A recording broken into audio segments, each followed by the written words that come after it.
Then good morning, good afternoon, good evening, everybody. Good afternoon from my side, from wherever you are.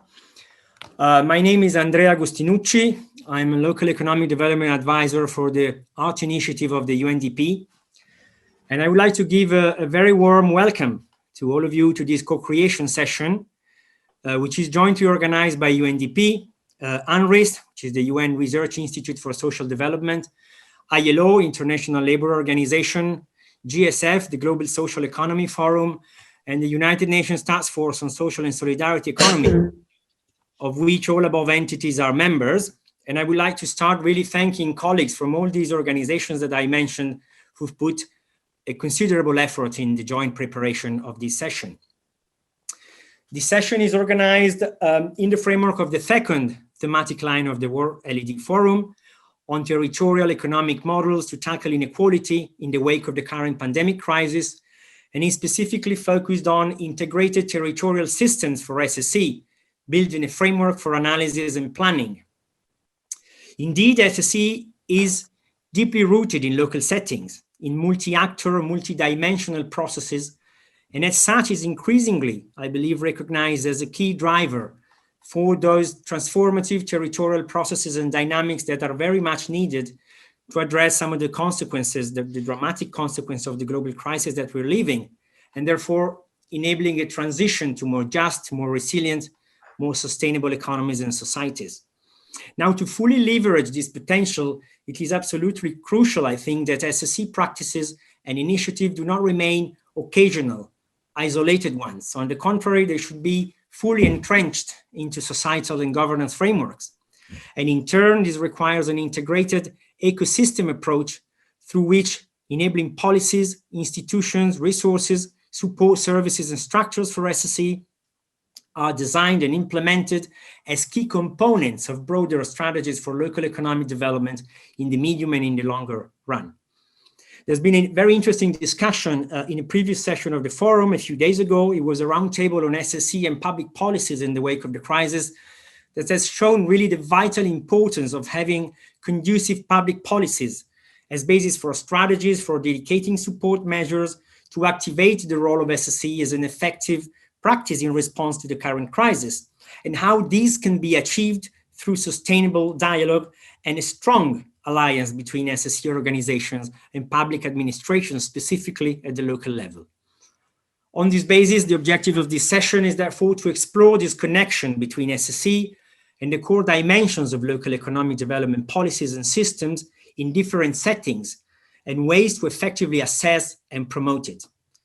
The session will be based on a co-creation process that will adopt and apply as our, so to say, reference methodological framework, the guidelines for local governments on policies for social and solidarity economy, which is a very interesting tool that was developed as part of a joint research project by UNRISD and GSF, that are two of the co-organizers of this session. Let me take just a couple of more minutes to illustrate a bit the organization and rules of the session, which is quite obviously structured and articulated. It will last 2.5 hours, and this requires that we all make an effort to possibly respect the allocated timing for each block of activity. There's, I understand, another session which is started immediately after, and therefore the translation service will be discontinued. The translation services that for our session is guaranteed from and in English, Spanish, and French, only during the plenary activity. So when we split in groups, as we said it already, each group will be organized in either of these 3 languages.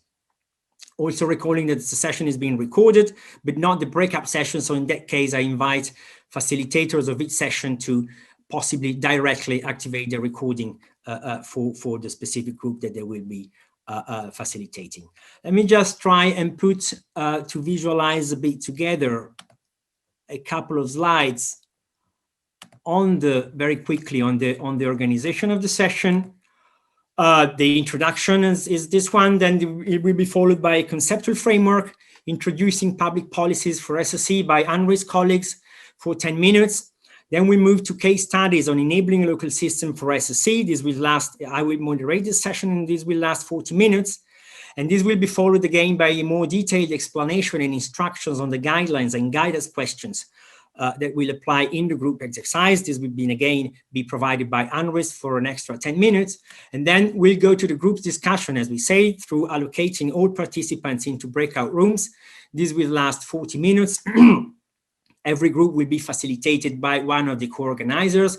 The objective is that to discuss some of the key features and components of local ecosystem for SSE, as I mentioned, applying some guiding questions that are in the different chapters of the guidelines on public policies for SSE, and that will be duly presented and illustrated beforehand.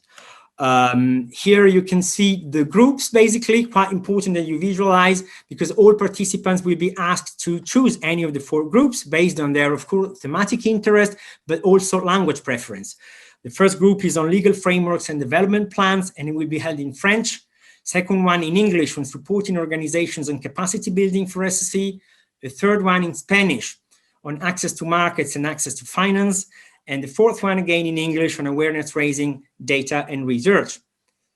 The idea is that in each group, well, first of all, we have to designate a rapporteur who will summarize a report back during the following plenary on the insights and discussion that took place in each group.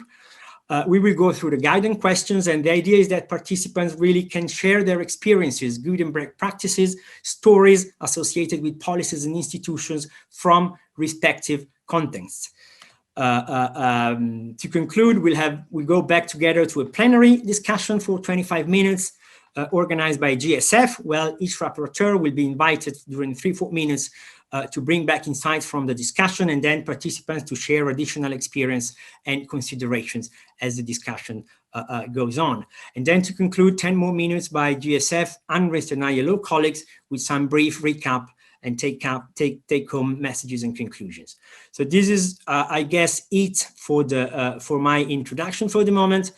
I would stop sharing the screen and hand over to Il Chong, if I'm not wrong, for a bit of an initial explanation of the conceptual framework on public policies for SSE. Il Chong, please, floor is yours. Thank you, Andrea. I'm Il Chong, Senior Research Coordinator at Unrest, and I'm very happy to be here together with you today. I will talk about the kind of public policies for SSE today. I wonder whether you can see my screen here. No? Okay. Can you see this? Okay. The importance of good public policies for the promotion of SSE cannot be denied by anybody, I think. Whether policies are good or not can be determined in at least 5 dimensions. They are process, inputs and resources, outcomes, relations with other policies, and politics. In the dimension of process, good policies have a co-construction process of designing and implementing policies. In this co-construction process, all the stakeholders who are affected by policy problems and policies can meaningfully participate in decision-making as partners and co-creators. In the case of SSE, policymakers, SSE practitioners, researchers, and all those concerned about SSE get together to identify problems, put them into policy agenda, and design and implement policies to address those policy problems.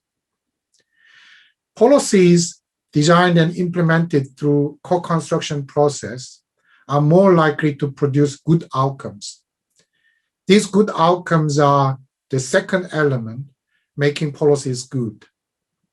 One tricky issue is that there are too many unexpected factors which make policy results good or bad. Sometimes policies made by an excellent co-construction process may not produce good results because of unexpected factors which are beyond the control of those participating in the co-construction process, such as natural disasters, global economic crisis, or, of course, pandemics like COVID-19. Here, the importance of inputs and resources comes in. If the substance of policies is based on the inputs, resource, tools, and knowledge which strengthen the values and principle of SSE, we can say policies have good inputs and resources. As you know, these values and principles of SSE include prioritization of social and environmental objectives, democratic self-management, and solidarity within and beyond organizations. When policies have inputs and resources based on these values and principles, designing and implementing processes of those policies can make stakeholders of SSE more innovative and creative in addressing crisis situations. They can establish stronger mechanisms to mitigate the negative impacts of unexpected crises. They can create more effective mechanisms to build back better. In a way, we can say that inputs and resources of policies based on SSE values and principles are the most essential elements constituting our efforts to build forward better in the context of crisis. Relations with policies are the fourth dimension of policy assessment. Policies for SSE should be aligned with policies for public sector economy and for-profit sector. That means policies for SSE should be designed and implemented in the way to create synergies with other policies. For instance, if conflicts between policies for SSE and policies for for-profit sector are serious enough to significantly undermine whole economy, the policies would not be good for both SSE and for-profit sectors. If SSE policies are designed and implemented without reflecting what is going on in public sector economy, such as public procurement, SSE policies may not fully maximize the potential of SSE sector either. In this sense, policies for other sectors should be also designed and implemented in the way to promote SSE. Therefore, to promote SSE, we need an integrated approach across the sectors. Politics is the last dimension where we can assess the quality of policies. Good politics provides an essential environment for good policies.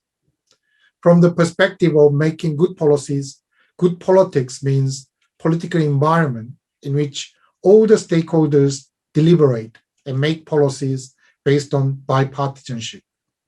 Some people say, well, there are also empirical cases where results of policies are very good, even though those policies are designed and implemented unilaterally in a very much polarized politics. But we have to remember, in a democratic society, power changes always take place. And in the polarized political context, backlash after power changes can destroy policies which have produced good results, only because they are established unilaterally by political rivals. Politics without reflecting the voices of political minority or politics excluding a certain group of people cannot make their policies sustainable. Those who want to make good policies should always pay attention to how to make contributions to inclusive and deliberative democracy in which consensus making as well as majority rule is central to decision making. There are not many public policies which are good in all dimensions. Some of them are very good in terms of process, while others are good in terms of outcomes. That is why we don't have to import a certain policy tool from one place to another. We just learn lessons and gain insights from policy experiences in different parts of the world. The development trajectories of public policies for SSE are diverse. They are either bottom-up or top-down. Sometimes both top-down and bottom-up processes go hand in hand and create interesting synergies during the policy-making processes. Whether it is top-down or bottom-up is less important than whether the process moves towards co-construction or not. Although bottom-up process is more likely to move towards co-construction process, the bottom-up process does not always guarantee good inputs and resources, good outcomes, and good politics. Important issue is how to identify key drivers of producing good policies in various experiences of diverse trajectories of policy development. Today's presentation about different city cases will show diverse experiences in making good policies and various trajectories of public policy development for SSE. Due to the time constraints, I will talk about SSE ecosystem and its components when I talk about UNRIS guidelines after the presentation of city cases. I hope all of us can learn lessons and gain insights from these city cases. Thank you for your attention. Over to you, Andrea.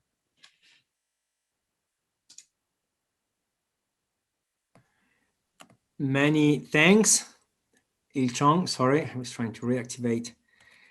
Okay, thank you very much, Il-Chong, for this introduction on the framework for SSE policies. We now move to the case studies, I guess.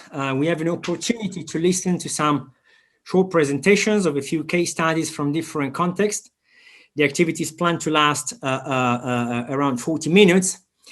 Each speaker will have 5 minutes, and the idea is that he illustrates a bit the main elements, including some enabling factors and constraints that are associated to the establishment of local policies and enabling ecosystem for SSE in their respective local contexts, specifically cities, if the case. I'm quite happy to have 6 examples, 6 cases, mostly cities, but not only.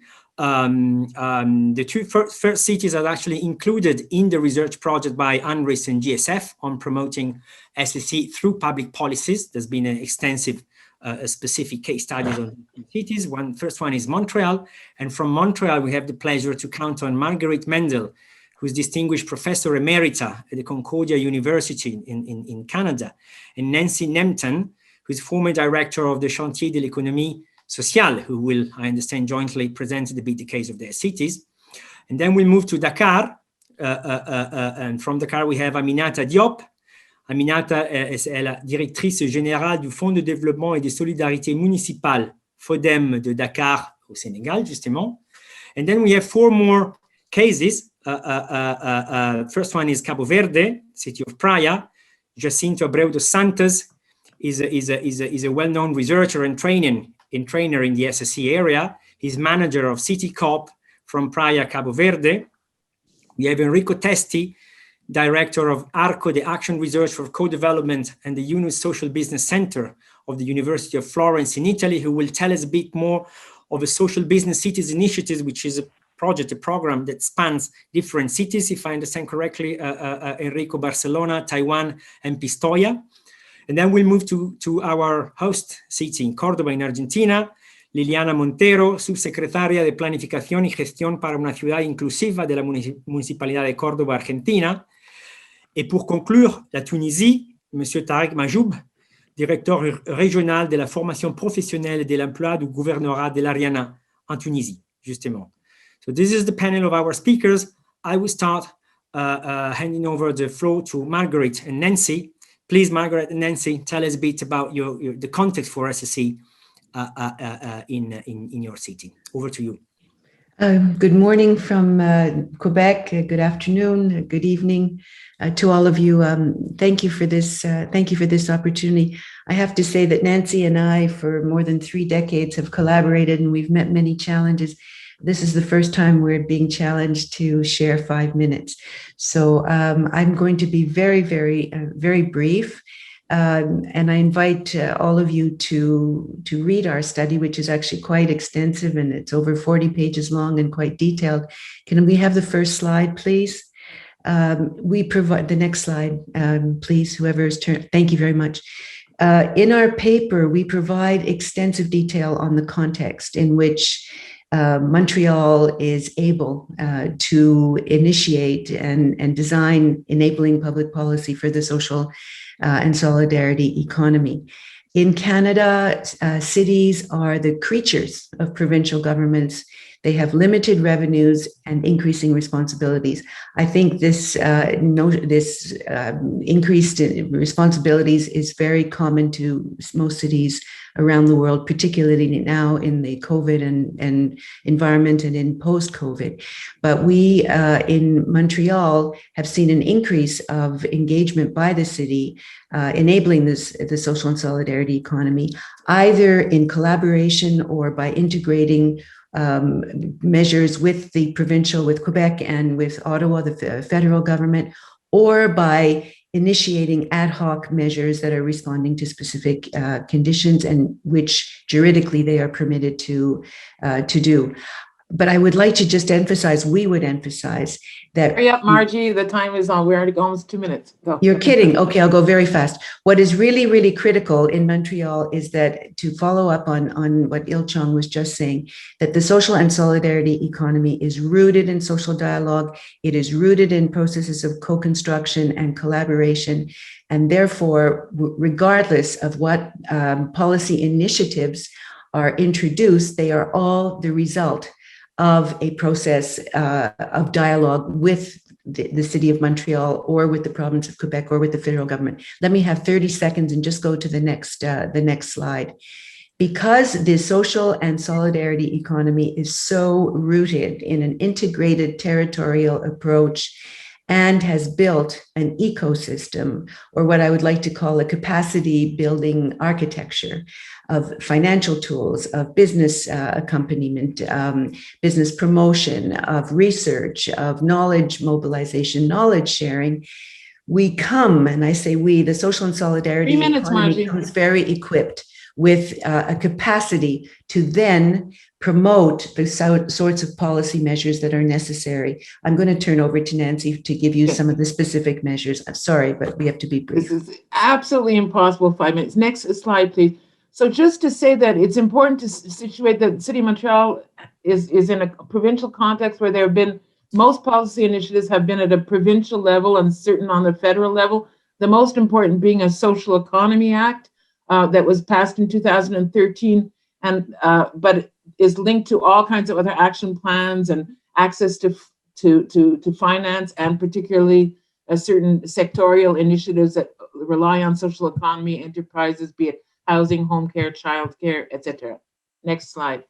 But the major municipal initiatives began quite a while ago. In 2009, what was significant was the fact that the first formal policy initiative from the City of Montreal was not a policy, but a partnership that recognized and was signed by social economy actors, researchers, a whole network of neighborhood or networks of community economic development corporations, to recognize that social economy contributed and helped the city carry out its mandate and respond to the needs of its citizens.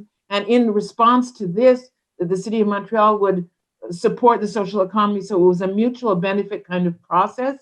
And since then, and even before that, social economy elements have been integrated into housing, culture, sports, recreation, and also there's been public purchasing, community infrastructure investment, so a whole series of things.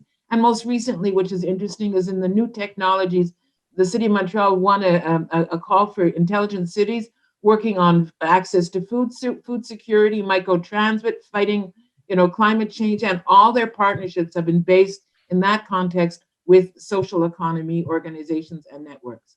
Final slide, therefore, in 5 seconds, the lessons learned. As Margie mentioned, the question of an integrated ecosystem approach has been important. It's been on a horizontal and not a hierarchical basis. Partnerships based on partnerships and co-construction. That it has been, social economy has been seen as a tool for ecological and social transition, not a goal in and of itself, and therefore has been strengthened by constant citizen mobilization, alliances with social movement, and particularly what we see, be it in universities or in neighborhoods, young people that are attracted to the social economy and are really bringing the social economy forward within Montreal as a key component, as I said, of the ecological and social transition and the transformation of the dominant economic model, with the support from the city in different ways, but the movement is really rooted in community. So I guess I overstepped my 5 minutes, sorry. Don't worry. Thank you. Thank you so much, Margaret and Nancy. And thank you really for the effort. I agree. It's quite tight, actually. But we'll have time, I think, in the session to come back a bit more extensively to specific experiences that each of you will be presenting. Just a quick comment. I think it's very interesting. I've had a chance also to go through a bit the extensive report on your city and seeing how the municipality has been really able to promote such a strategic and comprehensive ecosystem approach in SSE. And despite, I understand, but correct me if I'm wrong, some policy setbacks, I mean, that actually, for example, give a rather limited or partial mandate to local governments and municipalities to intervene on these issues, specifically at the local level. So it's quite a good, I think, achievement, even more interesting, given a governance framework that is not strictly leveraging the potential of municipalities as a key actor for it's the strength of the civil society that has always carried this movement right from the beginning. And if I may, Il-Chung raised the issue of politics. We've had different parties in power, both provincially and municipally, and the social economy remains strong because of mobilization and because of a very, very strong presence of civil society. That's very, very key. Great, very, very interesting, and really please let's keep further considerations on these for the continuation of the session. This is a bit the idea of having it interactive and come back to different examples. This is just initial flash from every context.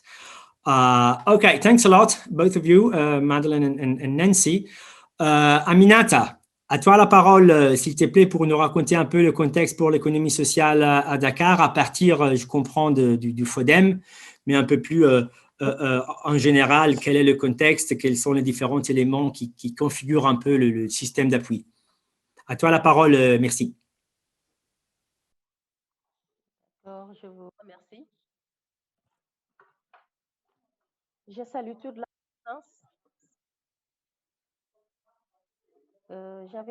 Thank you very much. I had planned a presentation, but I don't think I will have enough time. I don't know whether it's been official, the presentation. Would you like me to show my presentation? Okay, I will show your presentation. Give me some minutes, please. Let's see if I can do it. If you can't, I can start talking directly.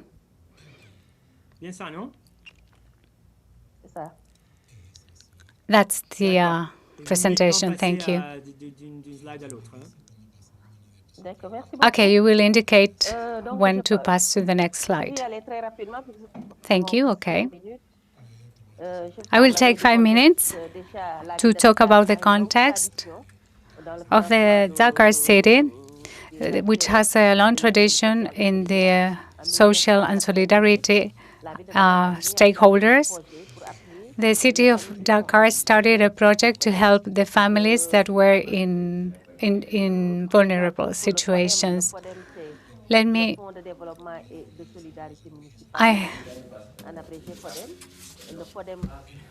The forum. So I am the supervisor of the promotion of employment through microfinancing. We talk about the technical, we train people, we formalize the financing. In 2008, we installed the program that provides support to people who are living in vulnerable situations. In 2010, the Development Fund of Solidarity created some credits to help the politic financement for the SSE, and it was main focused on women, young women. The next slide, please.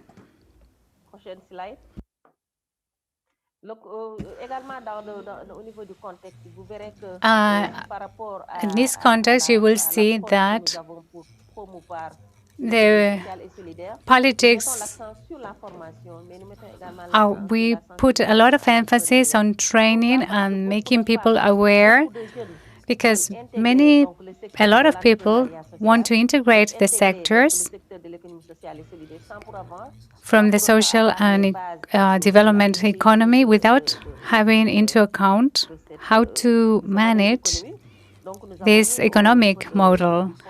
Therefore, we started with the municipality fund, and we provide support to women and the women's activities. This is important because if they don't receive training, there will be problems as regards objectives. So we really emphasize training, and we also provide some funds. Financing is very important. If the stakeholders don't get funds from the basic structure, help from the banks, it is obvious that we'll never be able to develop their objectives so that people can carry out their activities. We provide funds. We work with the structures. We provide credits. We work together with banks. We work together in the city of Dakar, and we put at people's disposal funds to provide funds so that they can carry out very, very basic projects.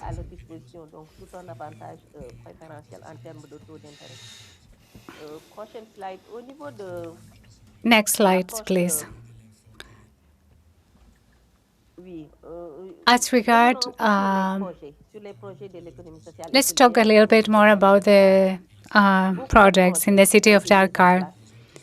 Many of the projects were started during the first program that started in 1988, supporting people in very vulnerable situations. We provided money for women so that they can develop and carry out their activities, do business activities, something that would allow them to have some economic benefits. And the Municipal Fund for Development and Solidarity that I am in charge of is very important and provides support to many projects. For example, last week, we provided funds to a great number of women.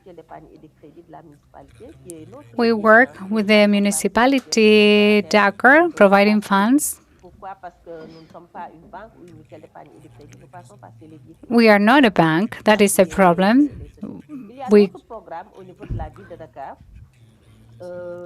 In the city of Dakar, there is another program. You will see in the following slide the urban program,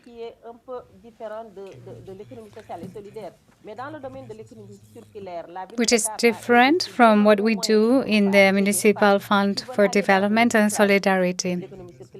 We help women that want to work on recycling, for example, which is another activities that women do.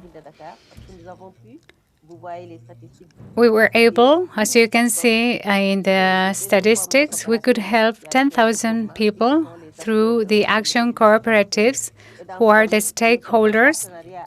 And in that sector, we partnered with the city of Milano, who provided to the city of Dakar some fundings to help us to support those economy stakeholders. In this way, you will see how the Dakar contributes to the social environment. Women and young people are the most vulnerable population. We allow people in vulnerable situations, especially women, to help them, providing them money so that they can develop their activities. The city of Dakar does not help only women and men, but also people who live in more complicated situations. On the other hand, something that is very important are the activities that have to do with work. Young people get together in corporations.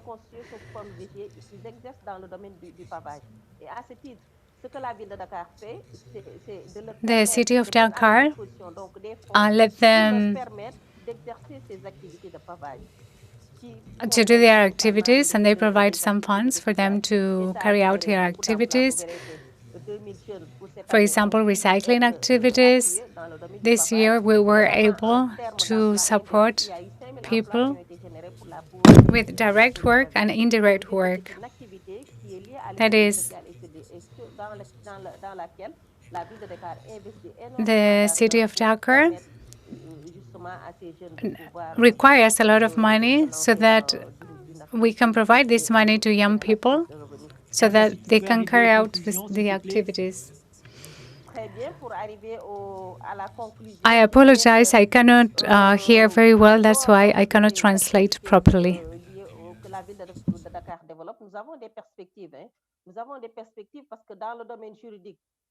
Une loi d'orientation au Sénégal a été prise en Conseil des ministres pour un peu mettre en place tout le dispositif qui encadre l'économie sociale et solidaire. Mais il faut également noter qu'au niveau local, au niveau des municipalités, les maires et les élus locaux ont la compétence de développer et de promouvoir l'économie sociale et solidaire à travers donc cette loi d'orientation qui leur donne des marges de manœuvre pour un peu appuyer les acteurs de l'économie sociale et solidaire. C'est assez important parce que c'est un dispositif institutionnel assez important au niveau du Sénégal et qui nous permettra à terme de mettre en place des dispositifs dans la formation, dans le financement, mais également dans la formalisation des acteurs de l'économie sociale. Also, to make formal the stakeholders in the solidarity sector. Thank you very much, Aminata, and I'm sorry that I stopped you when you were talking, but we are running out of time. Thank you very much. It was very interesting. That comment, I heard the report more extensively, the one that was produced under your research investigations. I can see that there are many initiatives in the city. We still need some coordination.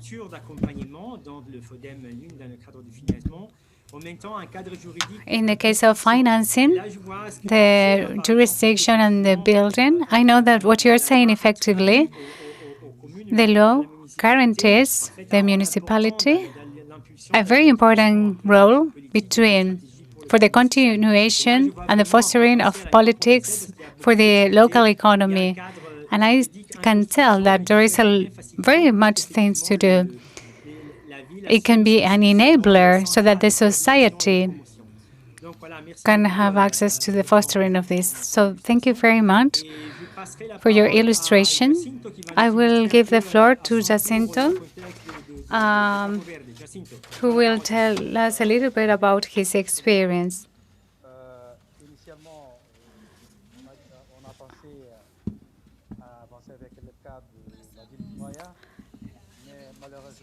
Let's talk to the city of Praia. Unfortunately, I cannot talk about this city because after some research in 2018, that was about the dynamic diagnosis of the activity of the organizations from the social and development companies. Unfortunately, we did not get any support. So in that sense, I generally talk about what is going on in Cabo Verde, and I will try to respect the 5 minutes. In 2015, in Cape Verde, it almost did not exist. There were 724 companies on development and solidarity, but most of them were built with community associations in the rural areas and the outskirts of the city. There were some public politics carried out, and we don't have a coherent system. There are many elements for public actions that favor this emergency and the intervention of the SSE. We have created some access mechanisms for fundings together with the government, the banks and the funding institutions also move in resources. They said that the public composition from the state, the municipalities, the international corporations correspond to the 50% of the resources that the SSE moves. That is to say, the 50% comes from their own resources, from the activities generated by social companies, and the contribution from the members. That is very important for the good functioning. That is a 40% of contribution from the members to make sure that everything works, not the projects, but that everything else works. The systems, the classic systems, with solution projects, there are also projects, for example, as regards the public sector, mitigating the effects, for example, the drafts, the COVID effects, financing, entrepreneurs. We have also decided to create a system called the funding ecosystem to the micro-entrepreneurs, and the state participates and makes sure and guarantees the funding, and with an interest rate that is very, very good. That allows us to create very important interventions to mitigate drafts, to mitigate the COVID effects, especially in the moment that we are working a lot with women in an informal sector as regards health, to make sure the intervention of cooperatives, associations. This was a key element to improve or to minimize the negative effects in young people and in women. What I can say is that we have made a lot of advances as regards dialogue in the municipalities, and all the municipalities currently have strategic plans for municipality development, diagnosing and providing dynamics in the territory in anything that has to do with the SSE. But the most important pieces of news is that the government currently is, after the last past elections in April, they are willing to work in and elaborating an action plan to develop the SSE in order to protect and integrate the different alternatives for the SSE in recovery programs for Cabo Verde, and also to accelerate the localization process for the SSE. We had also done a very important study from the UN support, and the municipalities are very strong as regards the SSE, the OSHA. We have finished some research to provide information so that the government is able to work in the following development project, sustainable project, to include the participation of the organizations and the SSEs, providing planifications and development for the communities and each one of the municipalities. Now we can say that there are several ways of financing from the state for minor projects throughout using the platform that allows associations to work on small projects to help the young people, the families. We also have financings for done in a classic way, like, for example, banks and promoting. Also, we have the help from the government. There are many associations and institutions that are currently carrying out activities to provide direct funding in order to respond in all the population needs. We foresee for this year to provide solutions, institutional problems with the regulations. I said that this is favorable for the development, but in the institutional way, there are no solutions that can specifically solve the public expectation regarding the SSE. The new minister requested us to work with him for the first time to structure politics with the new government. So the objectives are clear. We have a law that allows us, allows us to work on this. I count on you to collaborate with us, to help us in working at Cape Verde to provide support to the SSE as a constitutive element of the economic philosophy model that was implemented, not as a complement to improve the market communities, but as an element that can be integrated in the development research. Thank you very much, Jacinto. It's very interesting. As you said, I worked with you in Cape Verde. It's very interesting to see the political framework and the regulation framework that is being built, but it has a very extraordinary potential. And I would like to add only that what is a functionality function? In Cape Verde, there is no intermediate between the government, so the municipalities have a key role to promote the local development, economy development. We have all this, everything that it's needed, and we also have the possibility to foster the extraordinary potential and to be linked in the political framework and the government vision. It will be really interesting so that we can support this process together with you and with the institutions. Thank you very much. Over to Enrico. Enrico, you're going to tell us a bit about the Social Business Cities Initiative. So from specific territories, we move to a comprehensive initiative that has cut across, again, different cities of different size and different nature, I guess. Please, over to you, Enrico.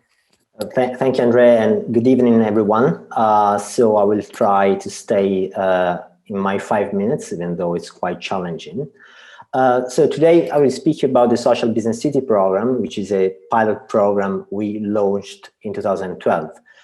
Just as a reference, as a Union Social Business Center at the University of Florence and also in the Research Center ARCO, we do research training and consulting on social enterprise and social business. So this will explain why we have the approach you will see in the next slides.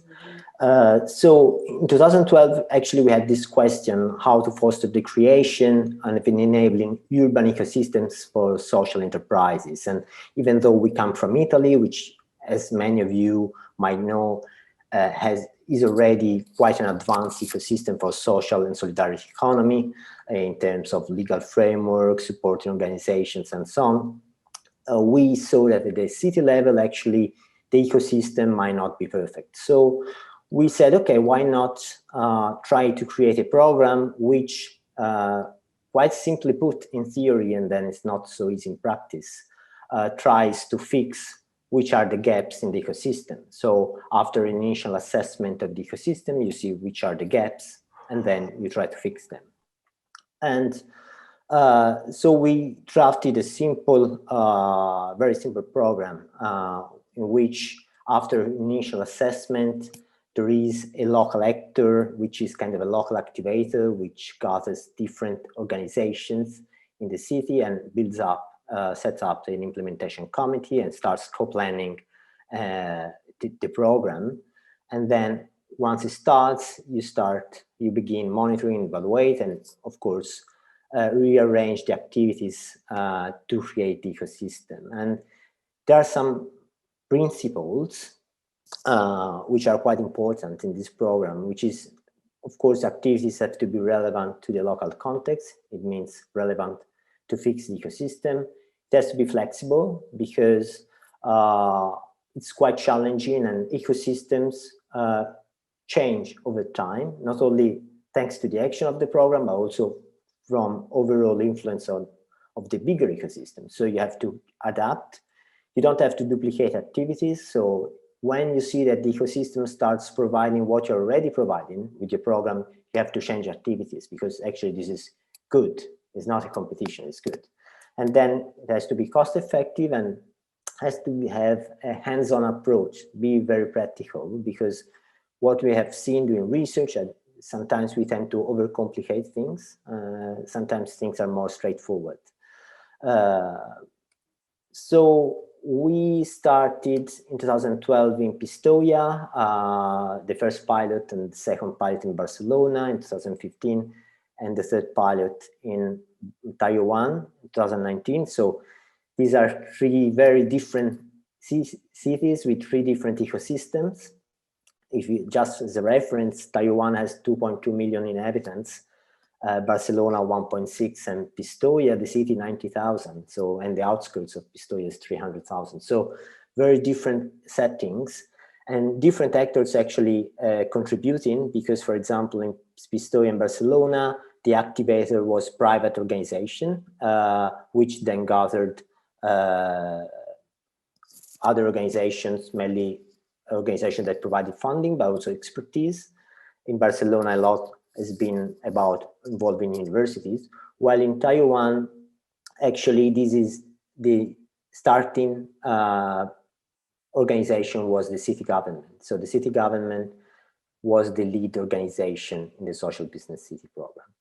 And just to give a very brief overview, Andrea, I would kindly ask you to stop me if I'm going long, about the starting constraints and habilitating factors at the beginning of the program. Of course, these are quite different, even though there are some overall similarities, because in all ecosystem, even if the country had already laws on social enterprises or social solidarity economy, so you had already legal forms which were quite known, the general population actually didn't know about them. So, for example, in schools, high school students or university students didn't know, for example, about social cooperatives in Italy, or cooperatives sometimes in general, or that you can adopt different economic models, you know, that impact society in a positive way. So, for example, in Pistoia, the main things that were missing were was this knowledge, but also knowledge that they already had champions of social enterprises. So, for example, some social entrepreneurs which were really good, and even the mayor didn't know about them, which is, you think it's a small town, 90,000 people, the mayor of this town doesn't know that they have very good social enterprises. So this is just to give a very simple example. So in Pistoia, we focus more on education and seed financing on social enterprises, because the seed financing part is the most risky one, and usually incubators and so on don't tend to finance this part. And also it's a smaller town, so there are no proper incubators. Barcelona, totally different situation. So they began with providing incubation services, but after some years, other organizations started providing this. So now they're shifting the program by trying to connect the universities, that the nine universities in Barcelona gathered and created the Yunus Social Business Center as a result of the first years of the program. And now they plan actually to connect more social and solidarity economy with this Yunus Social Center there. And Taiwan, different model. In this case, so is the government as the main activator of the program, even though there is a big role is played by National Central University that actually has the knowledge and international connections as well with us, but also other networks.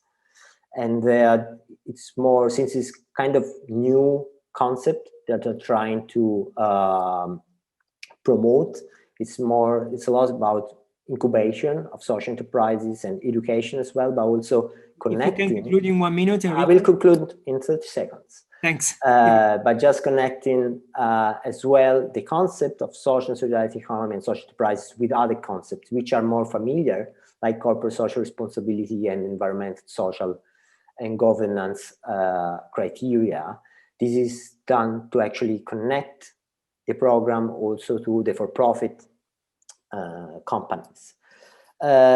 Just concluding, we have one thing that usually is overlooked when we think about creating ecosystem for social and solidarity economy is the topic of competition between social and solidarity economy organizations. And this is something which we should really be aware of because it can actually affect quite a lot the ecosystem. And when we think that the more is the better, actually this is, we might think about it because it might not be actually the best thing for the ecosystem to have too many social economy enterprises. Thank you. I will finish. Thanks a lot, Enrico. Also very interesting, bit of a different angles as it brings together again different cities. But again, your table is very interesting, and it makes me think a bit how many different elements concur to define, depending on different contexts and different starting points in particular, you know, an enabling environment for SSE and the specific conditions, different entry points for engaging in the promotion or strengthening of local systems. So very interesting. And again, I think in the continuation of the session, it would be, Enrico, very useful to have more further insights on the experience possibly of the different cities in relation to the different elements that we'll address in relation to the components of an ecosystem. Thanks again, Enrico. Liliana, a ti la palabra. Seguimos con la experiencia de Córdoba, también muy interesante, pero te dejo los 5 o 6 minutos.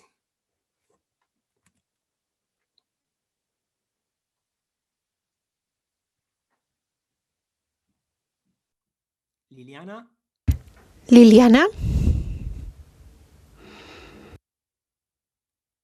Creo que tiene un problema para I think she's having some issues to open her mic. Liliana. Can you hear us?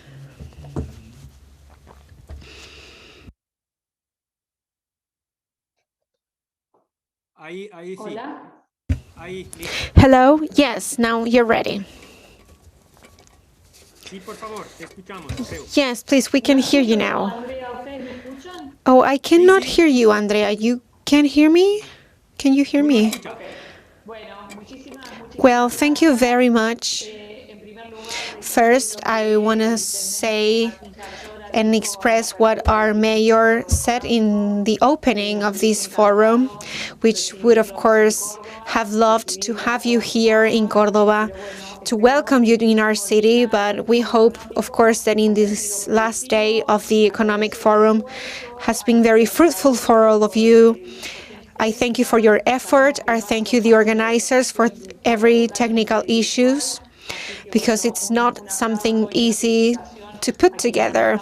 So I really want to thank everyone behind the scenes for your efforts. I will try to be very brief in order to speak about some specific themes, and then I will leave my screen right here so that you can see my contact information and some resources you can use to work with.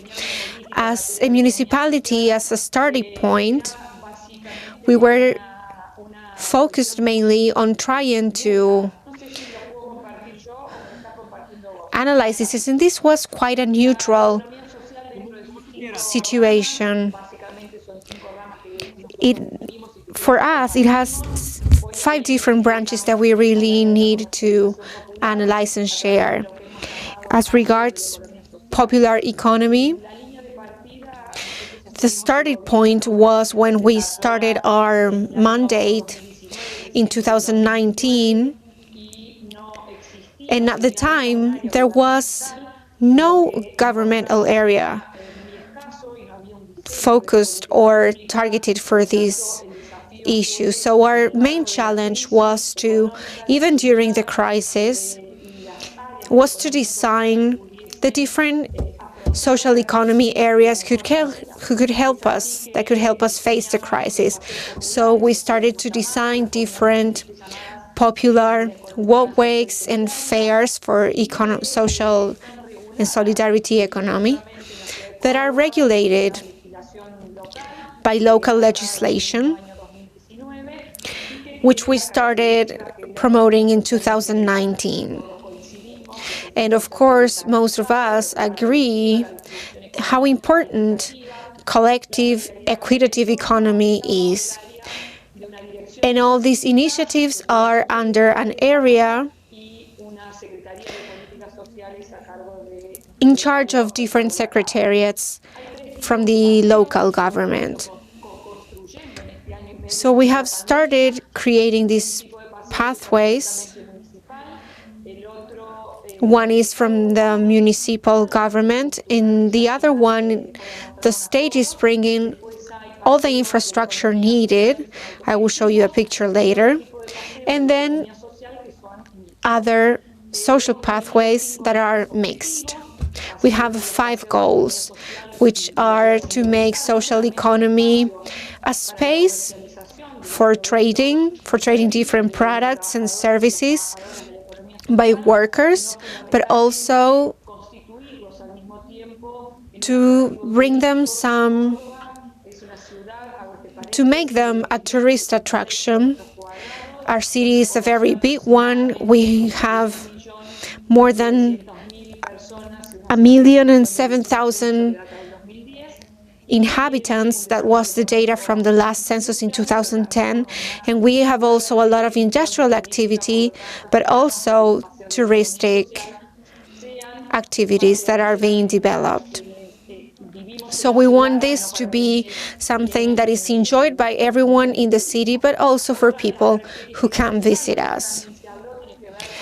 Other priority has to be with how cross-sectional public policies need to be. For example, as regards gender issues, this is an essential matter that we are taking care of, and we have seen that 87% of the people who work in social economy are women. So the investment by the municipal government and the economic resources that are devoted to this social economy aspect has also to do with a decision aimed at narrowing the gap between women and men work activities. And we have anchored these aims also with the ODS. And we have also defined 4 different approaches. One of them has to do with equipment, with the urban equipment of these spaces, management regarding our dialogue with different actors in social economy. And another one is something that I think we all share, is dealing with how social economy must be seen not as a second phase economy, but as a priority and a first place economy that we are being developed. I think we are going through a very important change of paradigm. And there's also another dimension that has to do with how these places will grow and develop even further from now on. I will leave you with some images so that you can see, and I will also give afterwards some insights of how we think about these aspects. Another very important aspect is measurement. When we are speaking about the SDGs, we need to know that we also need to measure the progress of what we are doing, and we also need to know what measures we will be implementing to do that. Today, in May of 2020, we have more than 40 different spaces to develop social economy in the city. We have given all workers an identification that enables them within our legal framework to promote and develop their activities, because it's not the same to be within a legal framework rather than not. With different also a color code identifying all of them.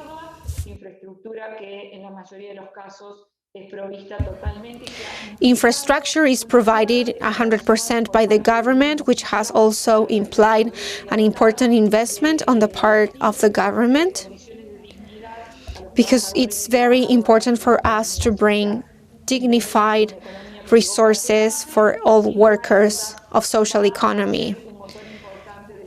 And I think this, of course, will also be a key driver for the development of social economy in our city.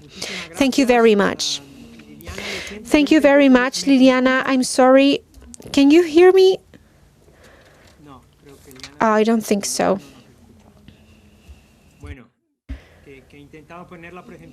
Well, I was trying to start show your presentation, but I don't know if I could actually do it. I want to thank you, Liliana, even if you cannot hear us. This was quite an interesting experience. As an activity model, being quite specific, it also allows us to define very interesting elements to construct public policy in relation with social and solidarity economy, promoting spaces for human rights and work rights recognition. So it was actually quite interesting in seeing how we can change from a specific model to something more comprehensive.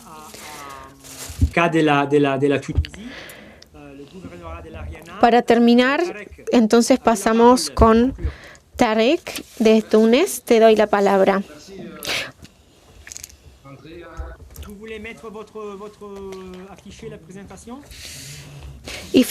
Now with Tarek from Tunis, the floor is yours. I don't know if I can show my presentation.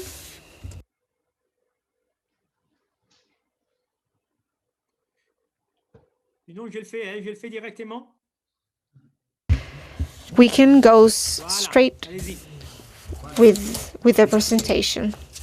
Well, thank you, Andrea. Actually, it's quite the honor to be right here with you.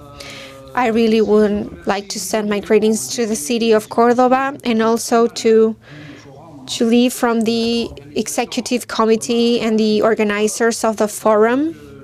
It's actually quite incredible to see how we can make progress in social and solidarity economy, even with COVID-19. Now we are here having a local government meeting. In Tunisia, we are actually facing a moment of maximum stress. There's a lot of challenges for the different actors in local development in order to create really inclusive knowledge along the field of social economy, and also in order to face social inequality.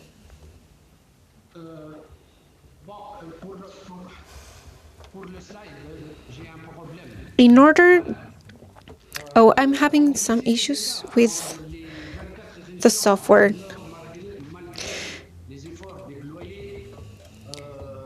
In spite of our efforts, there's a strong concern, a very important concern as regards social inequality and the lack of employment, which represents the 47% in 2021, especially for the youth. 40.8% of the youth is actually unemployed. and there are different regional inequalities,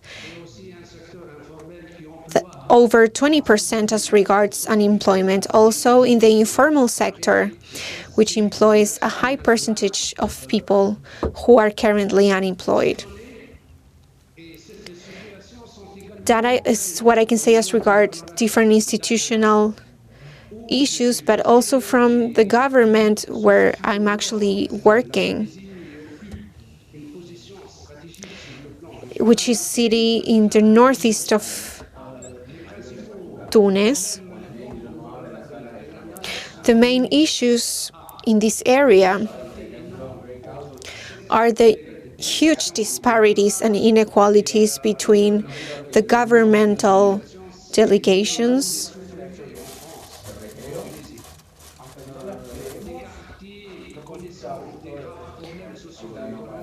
We are working with some neighborhoods having very serious economic and social issues and problems.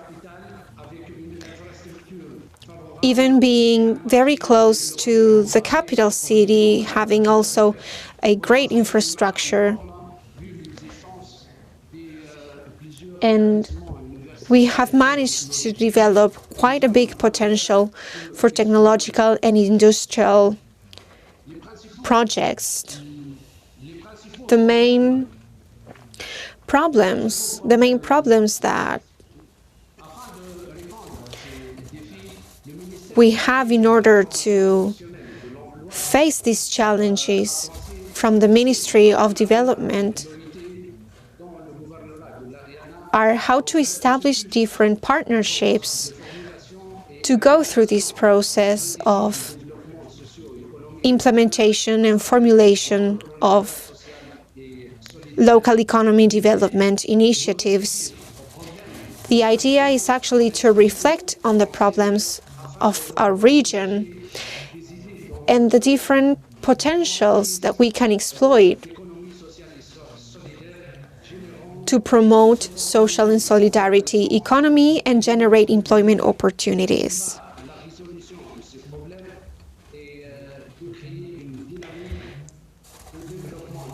So as to look for a solution for problems and have more solutions based in this potential. This approach combining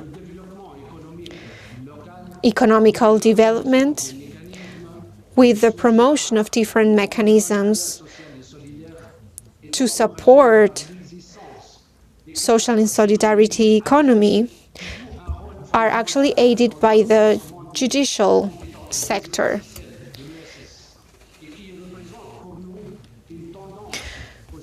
This represents a positive trend for us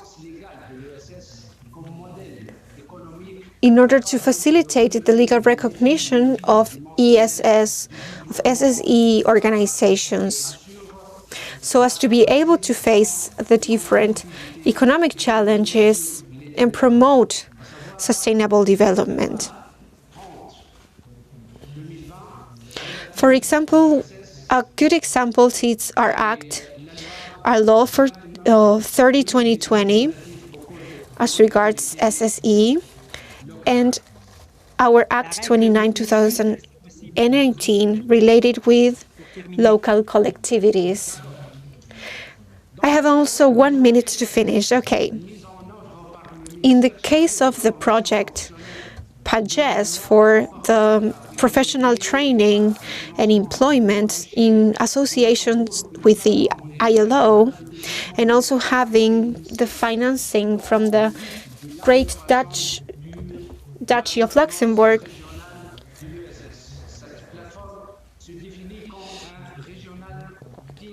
is something that we could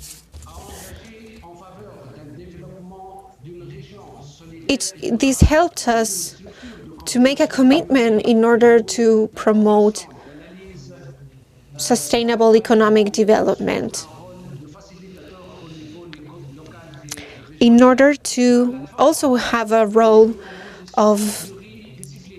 that would enable us to facilitate this for the population.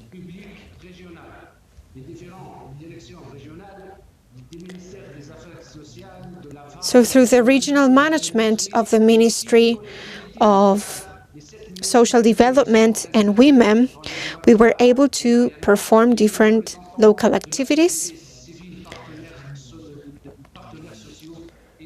from the government of Ariana. Il faudrait arriver aux conclusions, Tarek, s'il te plaît. Après, il y aura du temps quand même pour approfondir. Hein?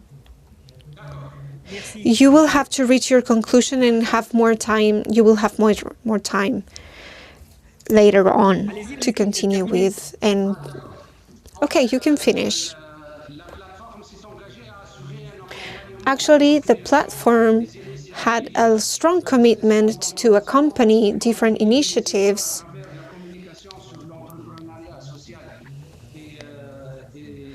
and communicate the different social realities and their impact on local economic development.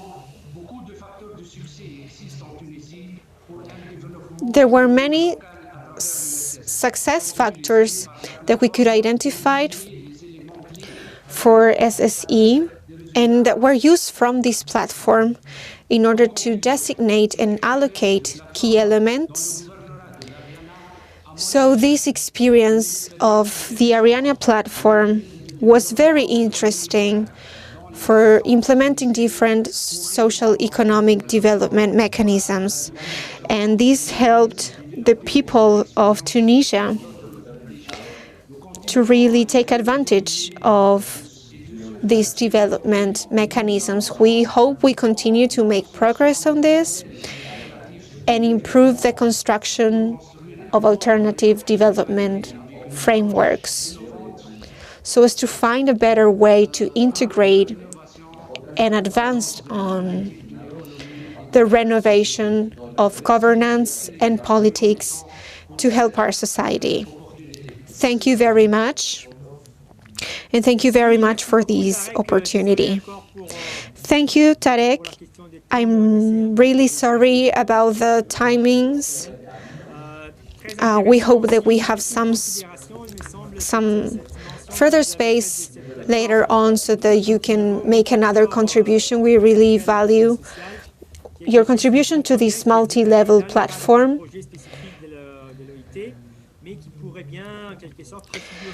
which is, of course, within your own framework, but of course, this could also be managed within different social structures as foreseen by your legal framework.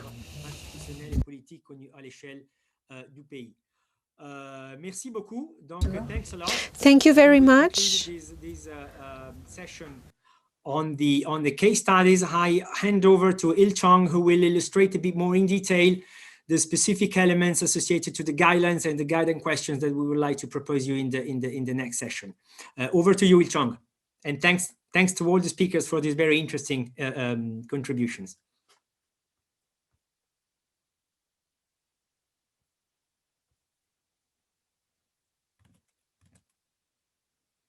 We can't hear you, Il Chong. Hello, everyone. Here is Il Chong again. On this project, promoting SSA through public policies, guidelines for local governments was launched in 2019 and finished in early 2021, this year. The guidelines, which is one of the major outputs of this project, basically deal with SSA ecosystem. Ecosystem is a terminology mainly used in the scientific study of nature. According to this discipline, terminology, ecosystem, refers to a system made up of two inseparable components. The first is the biotope, which is a particular physical environment with specific physical characteristics such as the climate, temperature, humidity, and concentration of nutrients. The other is the biosynosis, which is a set of living organisms, such as animals, plants, or microorganisms that are in constant interaction and interdependence. In the field of policy study, Ecosystem is understood as a system composed of 4 inseparable components in policy design, implementation, and monitoring and evaluation processes. Those 4 core elements are policy stakeholders, policy process, institutions, and policies. Earnest guidelines focuses on these 4 elements constituting SSE ecosystem and categorize them as 9 areas of ecosystem. Who are the stakeholders who gain or lose through the outcomes of policies? What institutions and policies are needed to promote SSE organizations and enterprises? What kind of benefits and loss stakeholders would have from which policies and institutions? How should those institutions and policies for SSE be designed and implemented? Guidelines are designed to give answers to these questions. Every chapter of guidelines has guidance section composed of questions which will guide you to explore necessary information and knowledge related to the issues you want to know more about. To follow the questions, you don't have to worry about whether you have the right answer to the question. If you think your answer is no, you can go to the relevant parts indicated by the guidance question and find out information on the causes of different cities to draw lessons. When it is not clear whether your answer is yes, please choose no as your answer, since you can get your ideas and thoughts on the issues much clearer by checking and reading relevant parts indicated by guidance questions. If you think your answer is yes, you just share your cases with others and move on to the next question. Here is one example related to Chapter 2, co-construction. Co-construction chapter is on the page 10 in English guidelines, on the page 15 and 16 in French and Spanish guidelines. The first question is whether your local government has made a significant level of policy commitment to promote SSE in your areas. If you think your local government does not have that kind of commitment, you are supposed to go to Chapter 3, page 12, paragraph 2 and 3, and Chapter 4, page 19, paragraph 3. Chapter 3, page 12, paragraphs 2 and 3 provide you with information on why it is important to have a co-construction process as a government commitment to promote SSE. And Chapter 4, page 19, paragraph 3 provides you with information on the policy options which can be considered government commitments to promote SSE. And if you think your local government has that level of policy commitment, you can share your stories about the local government's commitment with other participants. Through this exercise, you will know what local government actions would signify a significant level of policy commitment to promote SSE and understand why co-construction is central to these actions. And then everybody can move on to the next question. And the next question is whether your local government is willing to work across its sectoral and institutional boundaries. If you think your local government is not willing to work across its sectoral and institutional boundaries, you're supposed to go to Chapter 4, page 19 and paragraph 5, which continues until page 20, and you will learn different ways local government can work across its sectoral and institutional boundaries, such as relying on existing ministry through a public agency or participating in development plan design. And if your answer is no, if your answer is yes, you can share your stories about how your local government is willing to work or actually works with other sectors and ministries. And then you can move on to the next questions until the end of guidance section. As you may have already noticed, these guidance questions do not provide tailor-made answers to your specific questions. They are designed to play a role of policy guide, which can help you to reflect your own policy system, share your knowledge and information, and consult other policymakers to learn lessons and gain insights. We will do this exercise at the plenary session instead of breakout sessions because of time constraints and the number of participants. And if you're accustomed to this way of following the guidance questions, you can also play a game called SSE Policy Hunt. And again, due to the time constraint, we cannot play this game today. But if you have an interest in this game called SSE Policy Hunt, with which you can learn about diverse institutions and policies constituting SSE ecosystem, please contact us and we will give you more detailed information. But again, in order to play that game, you have to get used to how to follow the guidance questions of guidelines. And at the plenary session, you will learn how to follow the guidance questions in more detail. I hope you enjoy the kind of plenary session to follow the guidance questions. Thank you for your attention. Over to you, Andrea. Many thanks, Il-Chong. So now we came to a break. So we'll have 5, 6, 7 minutes maximum, I would say, to take a bit of a break, of a rest, and then we'll come back proposing a bit more in detail how to organize the remaining hour and 10 minutes, if I'm not wrong, that until 6:45 European time. So again, we'll have a bit of an hour when we come back, and we'll instruct participants on the following activities a bit more in detail, because as Il-Chong mentioned, considering time and specifically number of participants, it's probably better advised to reorganize a bit to a common discussion room. Thank you very much so far, and we're all back together in 5, 7 minutes. Thanks a lot.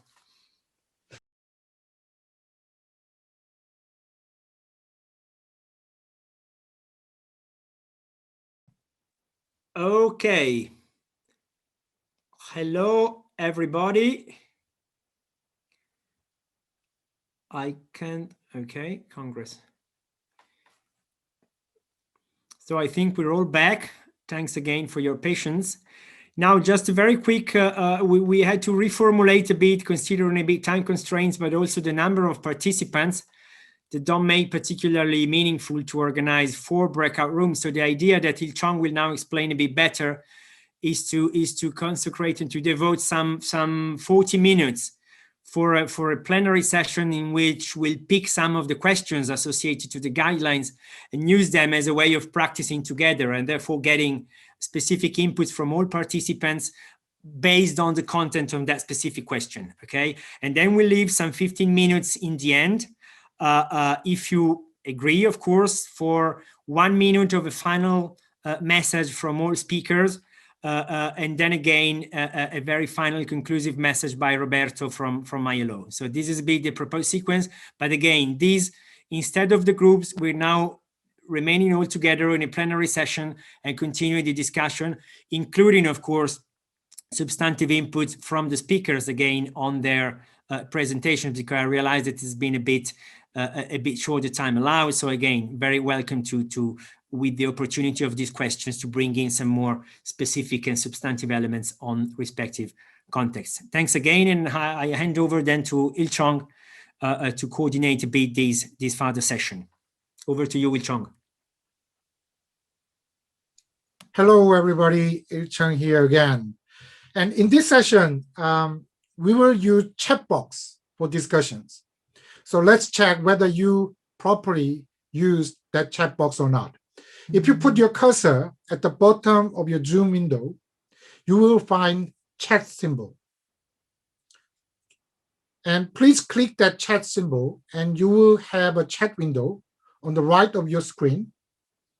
And at the bottom, it says to everyone. When you can see this, it means you are ready. So could you say hello to everyone by using chat functions now? Good, good. So we have Arum, we have Antokosi, and we have Margie, Lawrence. I'm supposed to have 40 something hello. So if there is any problem with you, just let me know. Okay, hola. Hola. So, okay. Hello, one. Hola. Okay, it seems like everyone knows how to use chat function. Thank you so much. So throughout the session, you have to pay attention to this chat box because I'm going to use this chat box to show the question, right? So when you think, if your answer is yes, you just say yes in chat box. And when you think your answer is no, you just say no in chat box. Okay? Good. So here is the first question.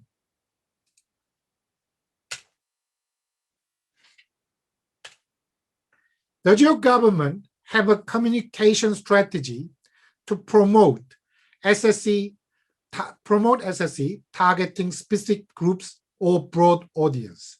I will give you 15 seconds.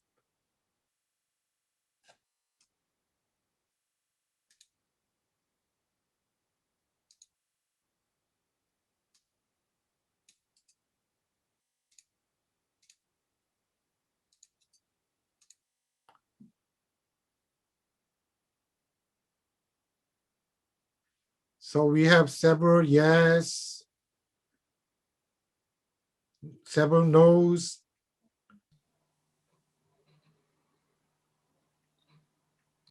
Okay, time's up. So we have yes from Aminata, Margie, Nancy and Margie came from same town, so it's the same yes. We have Tarek, we, yes. Okay, let's go for Tarek's answer yes. Why you think you have communication strategy? And if you think you have communication strategy, what it is? Just explain a little bit within 3 or 4 minutes. You know, it's not the seminar. You just introduce your case and provide us with some information as well in the chat box. So Tarek, over to you. Tarek, can you hear me?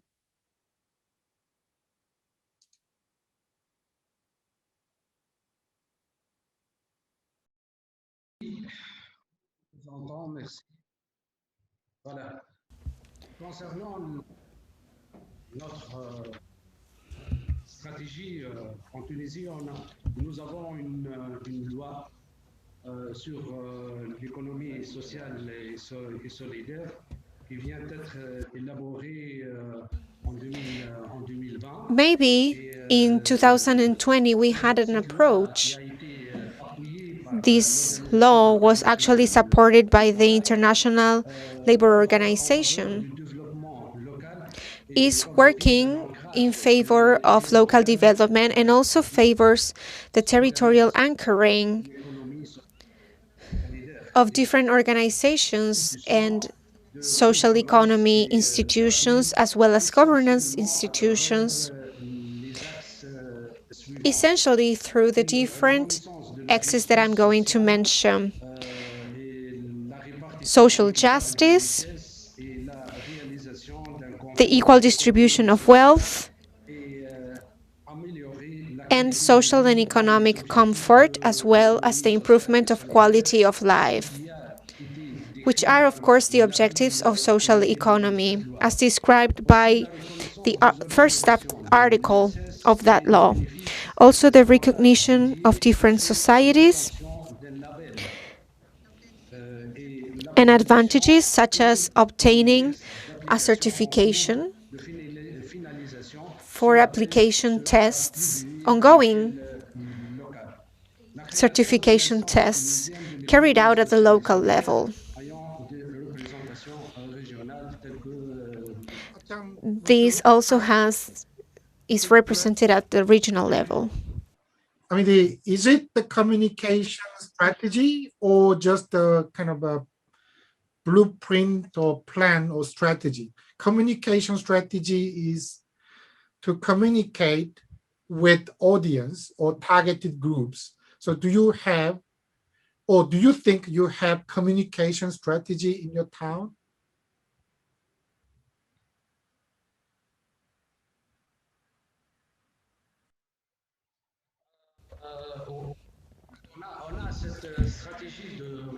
We have this communication strategy.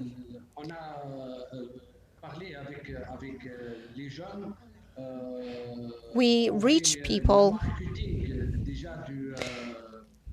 We carried out a marketing campaign for SSE, and we carried out different awareness projects with the youth.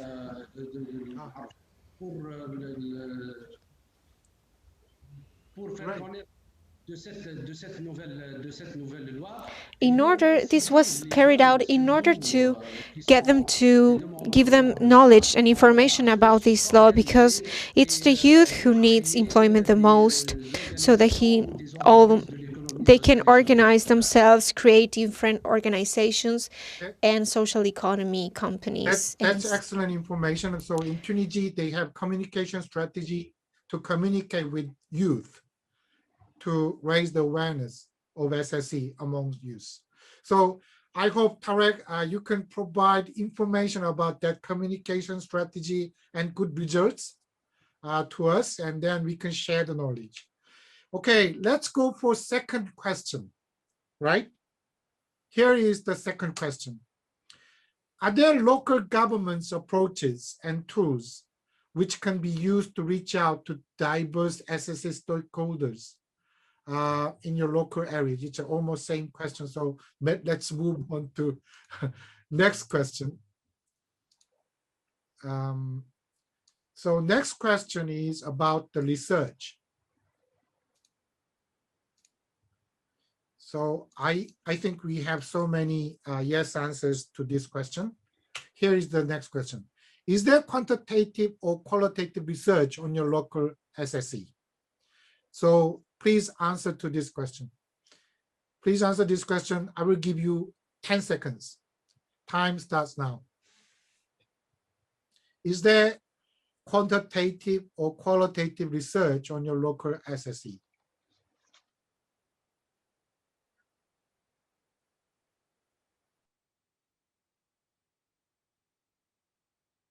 So we have yes from Liliana. Of course, I mean, she talked about research. And we have yes from Luis. We have yes from Gustavo. Okay. Almost all participants have their local areas research in terms of quantitative and qualitative research. So let's go for Luis answer yes. I mean, Luis, Alfredo, could you explain what kind of research was done by whom, and what were the main lessons you could get from that research? Luis, floor is yours. Muchas gracias. Thank you very much. In Colombia, we have carried out, and there are different research groups. One of them is the one that I work at, which is led by a departmental university, and we have managed to establish different contributions by social and solidarity economy organizations, which are centered along the lines of organizing small producers so that they can sell their products at a better price. And we have also seen that employment creation in comparison with other types of companies is very low, but it also has an important participation in the PIP of each of the regions where it acts. I'm speaking about a project carried out in the Department of Dinamarca in Colombia. That's great. So department undertook research on various issues like employment and all that in Colombia. So Luis, could you provide that information to us, like a link or any documents in the chat box or whatever, right? I hope we can share that information about Colombian research on local areas, SSE. So here is the question about research again. The question is, are there organizations to measure SSEOEs and produce systematic and regulatory published statistics on your local areas? So are there organizations to measure SSEOEs and produce systematic and regulatory published statistics on your local areas? I'll give you 10 seconds. Please answer the question. Statistics, the statistical issue about SSE is big concern in SSE community at the moment. But some countries have good practices about statistics, and we want to share that information with other partners, other stakeholders.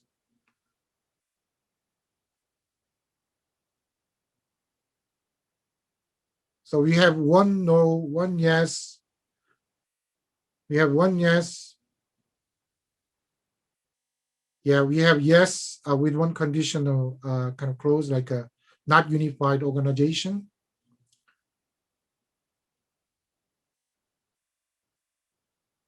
Okay, we have many no's, but we have several yes. I guess Montreal has statistics too, no?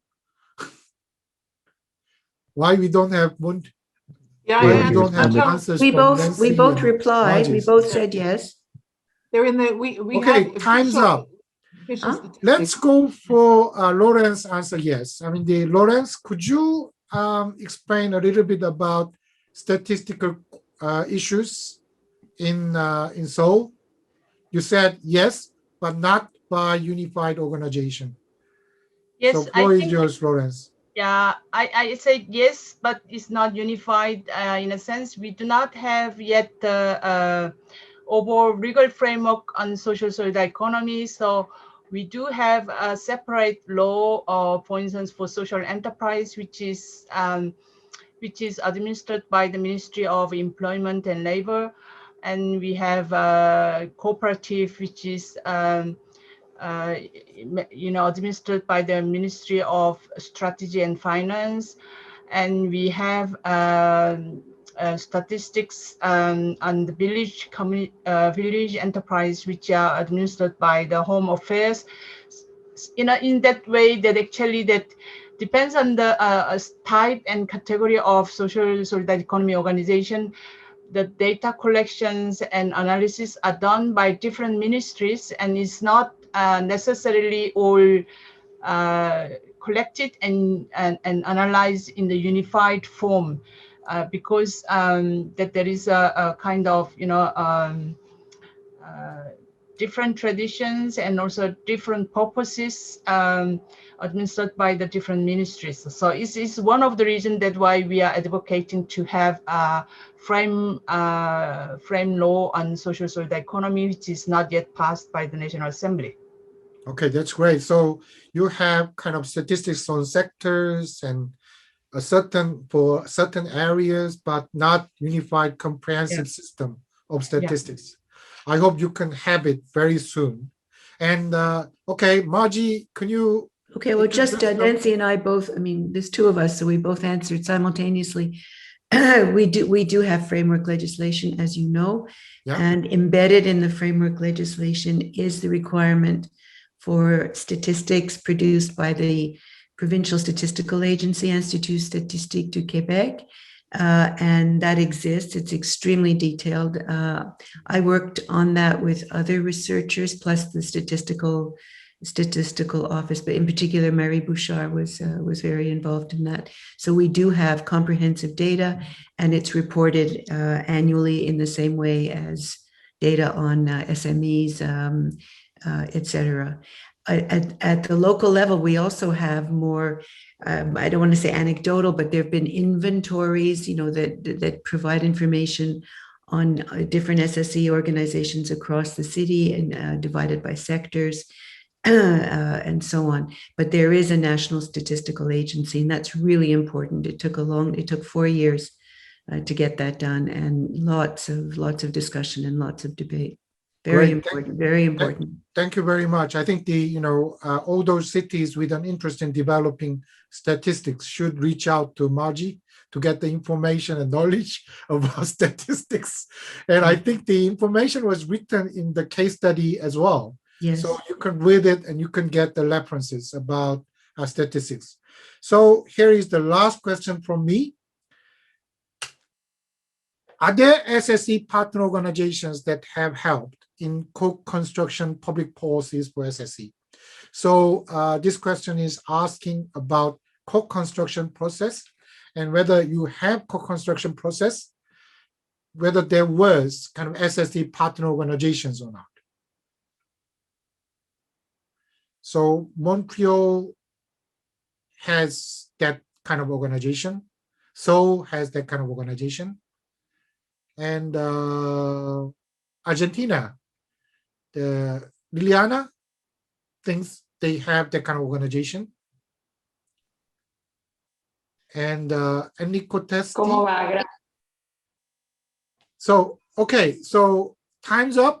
So why don't you have some explanations from Liliana about this SSE partner organization to help constructing co-construction process of public policies? Liliana? Gracias. Thank you. Yes, actually, the co-construction process that we carry out is a transversal process that was defined by the municipality in many of the areas.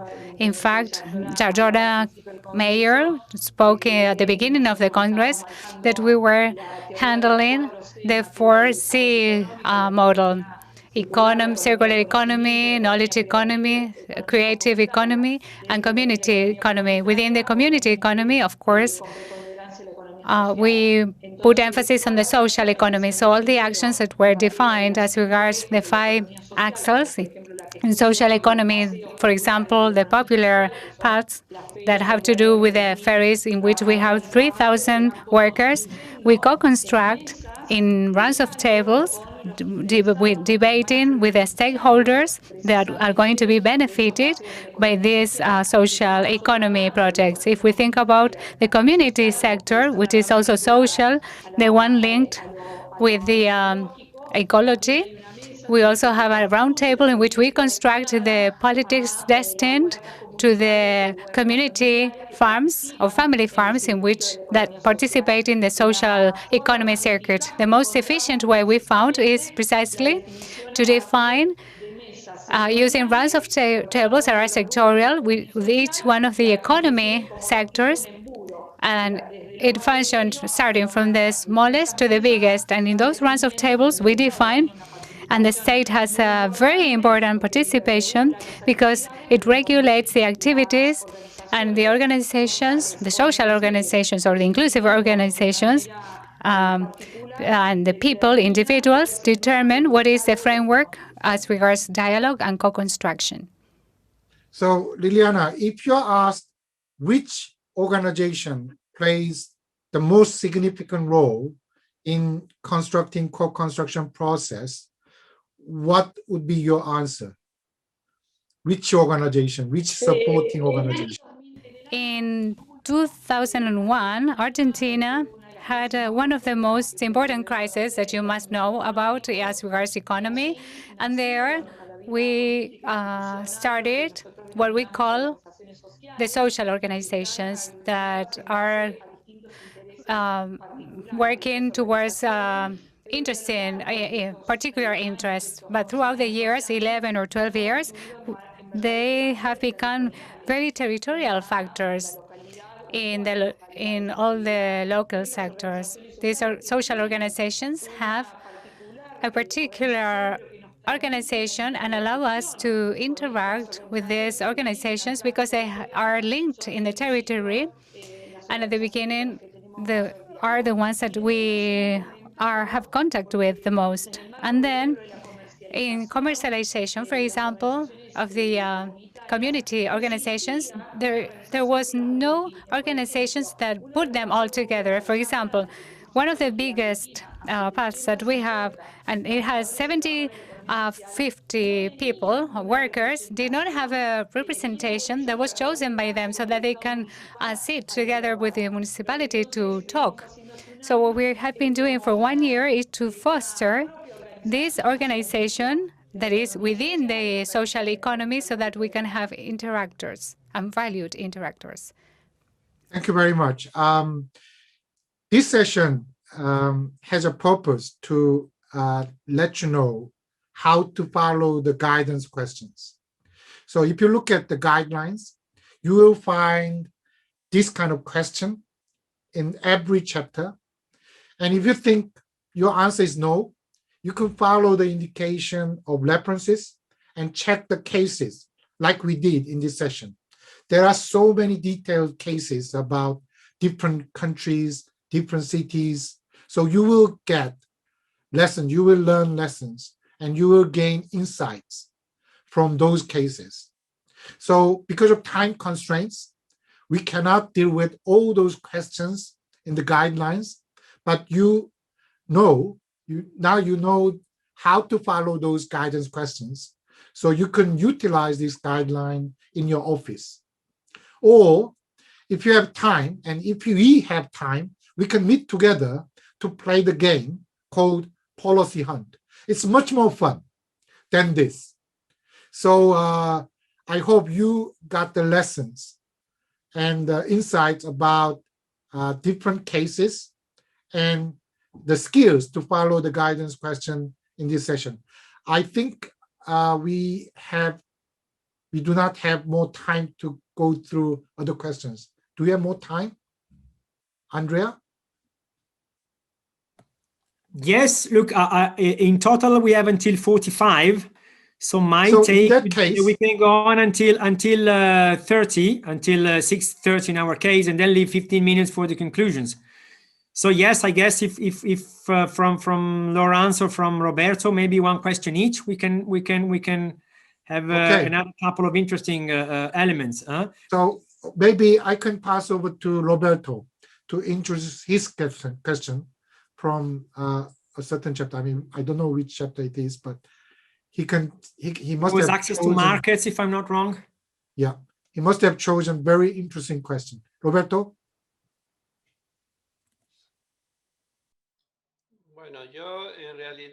Actually, I have chosen one question, but I can answer more questions, of course, not a problem. I was requested to answer one question, so I chose one. The question that I have chosen is connected to access to the markets, chapter 8, if I'm not wrong, from the guide. As you know,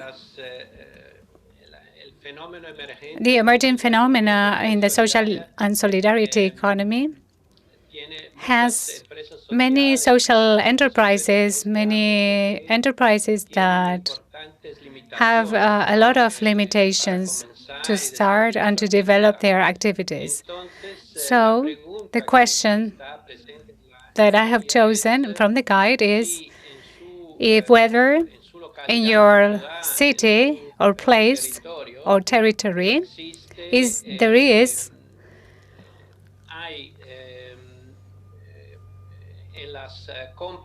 in the public purchases, if you have criteria or measures that favor the access to the companies as regards to social and economy, solidarity economy. I think it is important to talk about this in order to foster in a concrete way this company typology. So following Il-Cheong example, I give you some seconds to answer yes or no in the chat.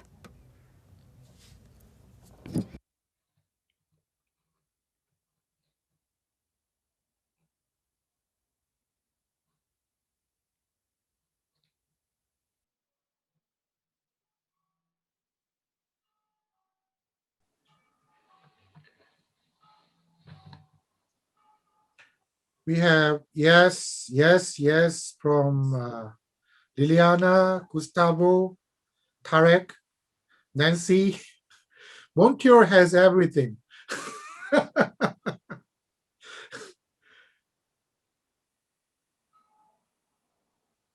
And Nico Testi, where are you from, by the way?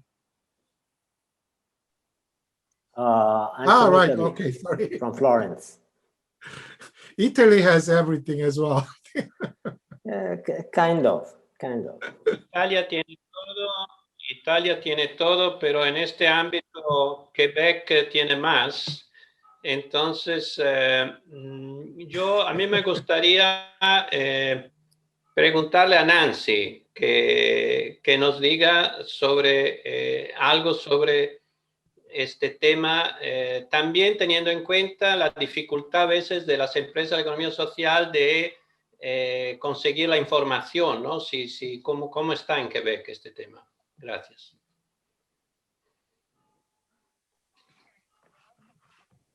Yes, well, particularly in Montreal specifically, the regional pole of the social economy has played a sort of intermediary role on linking between public markets, including what the city of Montreal is purchasing, but also some of the major companies in Quebec as well. And because the need is not only to sensitize buyers to the possibility and the advantages of buying from social economy enterprises, but it's also for enterprises to be able to respond to, for example, call for proposals when there's public markets that require that, or, to be able to answer. So there's been cohorts of enterprises that have been working with big buyers, big purchasers, to create those links. So it's an ongoing process of trying to reinforce both on one side and the other the way they work together, and that has been a major role of the regional poles, have been playing not just in Montreal but across Quebec, because it's more than there was a provincial initiative saying buy from the social economy, but if enterprises weren't ready to do that, if the rules of public procurement weren't adjusted, it made it very difficult. So that everybody has to work on both sides of the equation. That's great. Roberto, do you have any responses to this answer? I think it is interesting. I wanted to add, as it was said before, in Quebec has more than in comparison to Italy. I don't want Enrico to feel bad about this, or feel bad about what I said, because I am Italian. Could you tell us something as well? I would appreciate if you could share your experience as well. So, okay. I wasn't offended, by the way. So, so in Italy, actually, I would say also in Europe in general, there has been a lot of discussion about including social value inside public tenders. And some days ago, also the European Commission published new guidelines about it. I haven't read them yet, so I will not go into the specific. So we already have like a framework at the European level to do so, and it's up to actually to the local authorities then to receive the directives from the European Commission and then transform them in public tenders, which sometimes they do properly, not considering like only the economic offers, but also the value offer, the social value in general. But sometimes they don't because they're afraid of doing so, or it's too complicated, or the people in the tendering office don't have the particular skills. So they already do tenders which are aimed to give outsource services to social and solidarity economy organizations. But we have the problem, which I was referencing before, about competition, because from some of our studies, we saw that when there is too much competition based on price, on social enterprises, you tend to reduce let's say, the social value you are producing. So that's kind of a big issue concerning public tenders. Then concerning the for-profit, not-for-profit, and how they can relate together and work together. There are some problems, of course, with language sometimes, but we also have private organizations that are creating these connections, as well as also the social economy is getting better in doing this, and also corporate social responsibility on the other side is getting more open. So we see, let's say, hybridation between for-profit companies and social economy organizations. So, for example, we followed in the partnership between Leroy Merlin, which is a big company, and a social cooperative forming a benefit corporation. You know, these are all things that are kind of new. So we actually, Enrico, Italy is full of examples. Perdón. Yes. I wanted to mention something that is very important, that is related to what you have just said. A dominant criteria so far was in the selection of the public purchase, the minimum cost. That is a topic that in some way has altered in a negative way, in my opinion, all the process. And I think there is a battle and a campaign, I don't know how to say that, in order to introduce criteria to co-program and co-project the initiatives.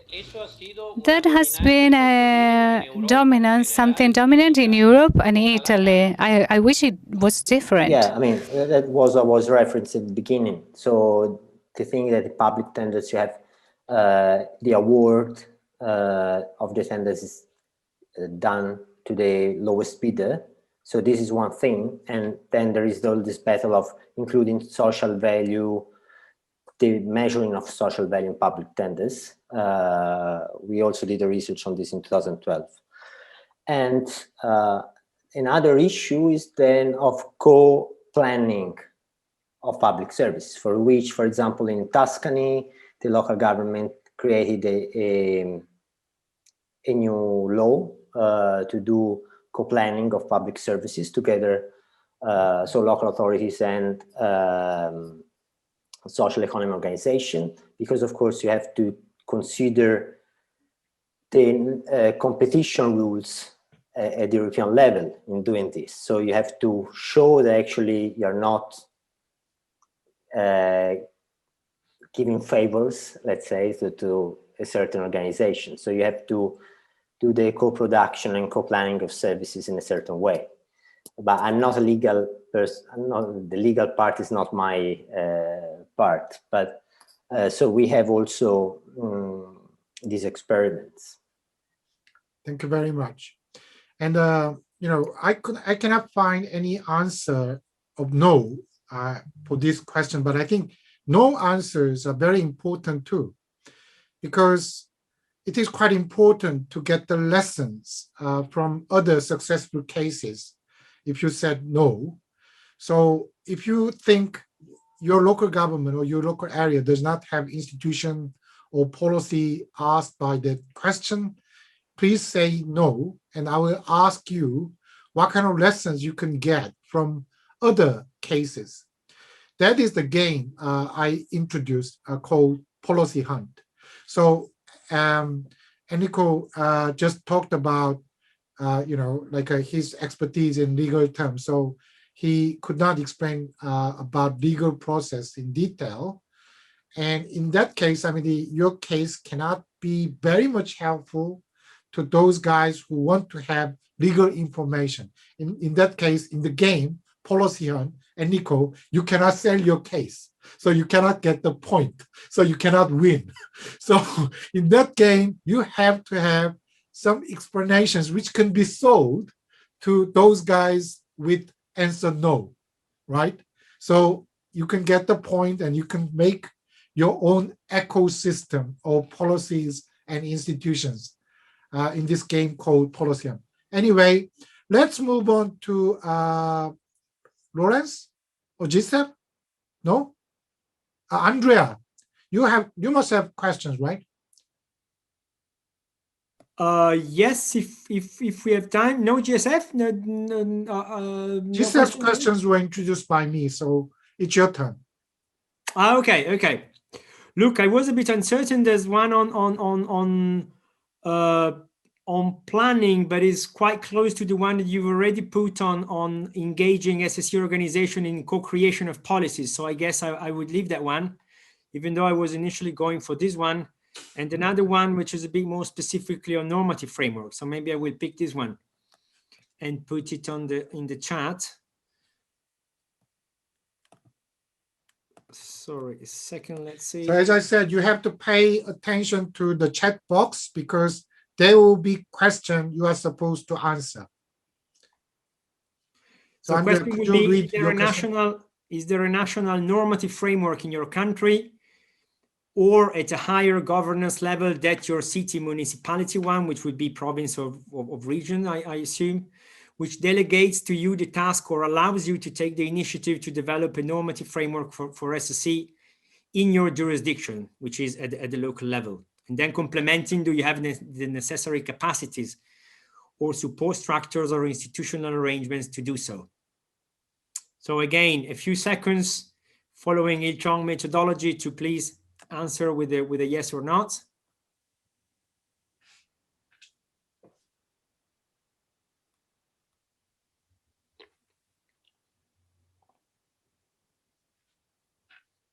Again, Montreal says yes. Montreal, yes, of course. Se cuenta en algunos municipios. Gustavo said yes.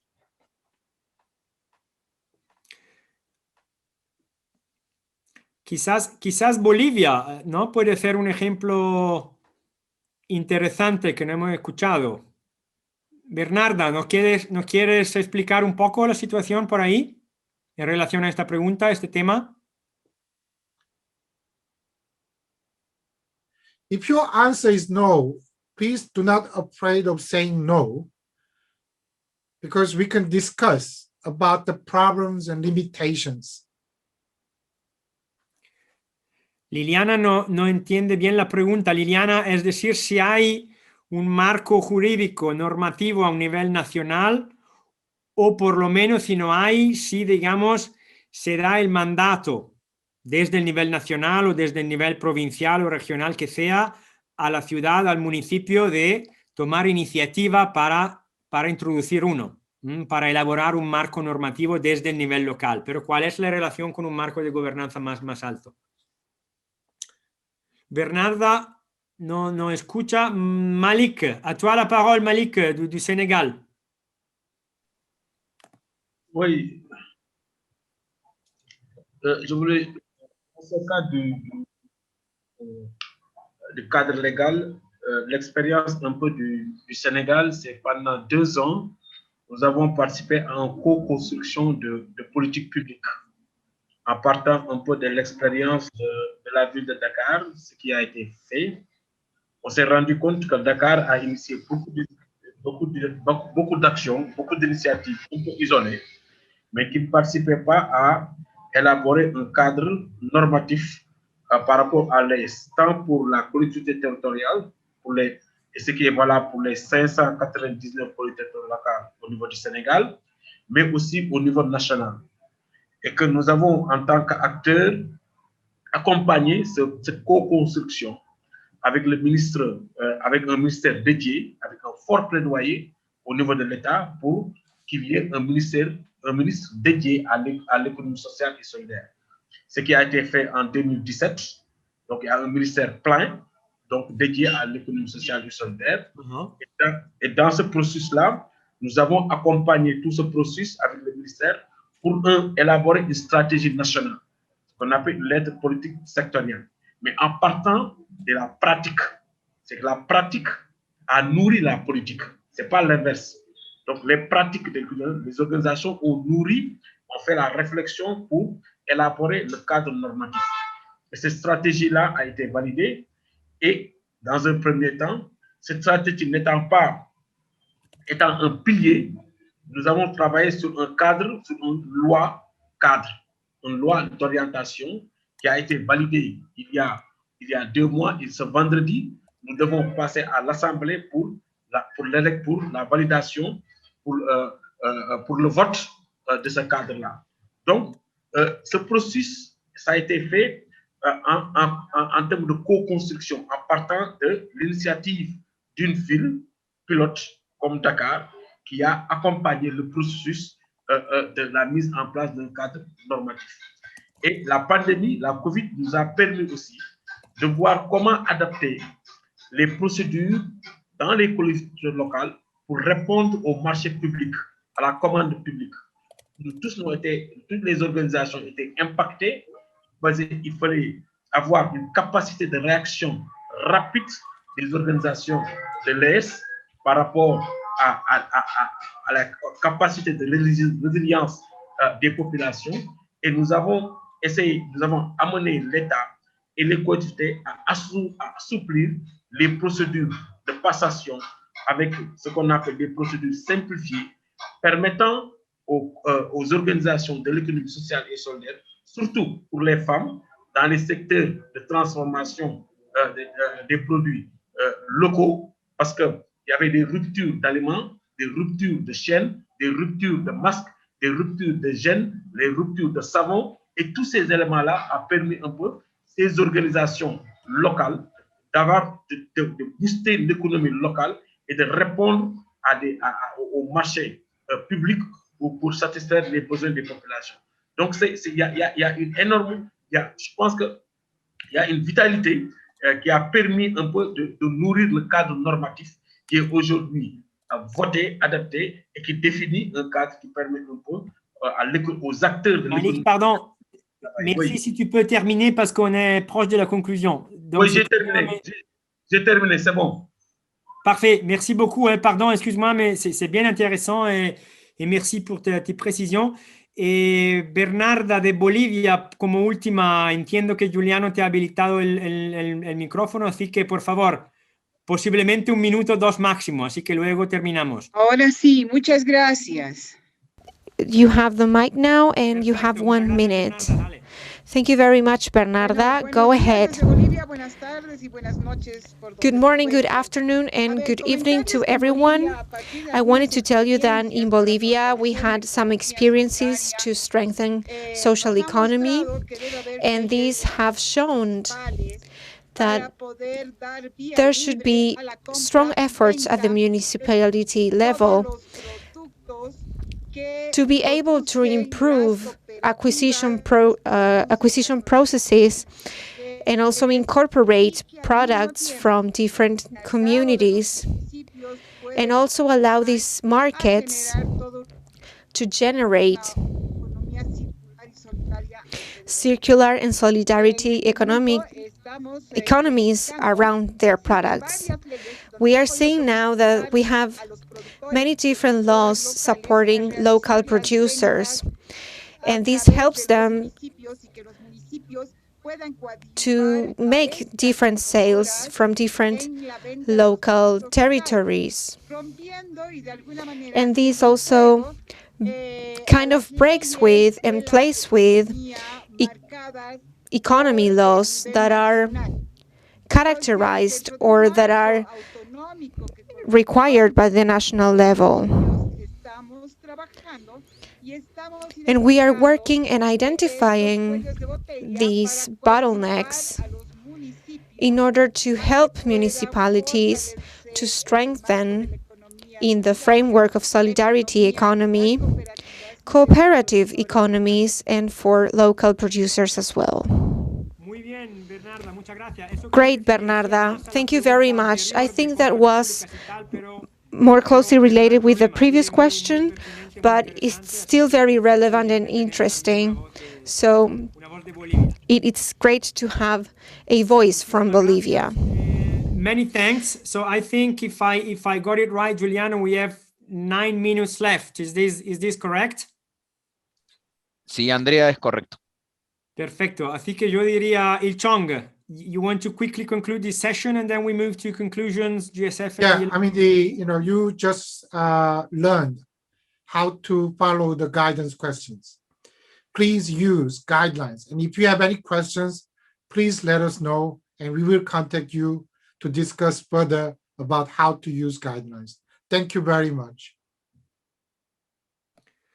Many thanks, Il Chong. I think it's been quite an interesting trial, this session, although we decided to go together and not in groups. So I think it was a wise decision because we also had good opportunities from the different speakers to come back from their own experience. They didn't have much time to go in detail in the initial intervention. So very good as it came out in the end.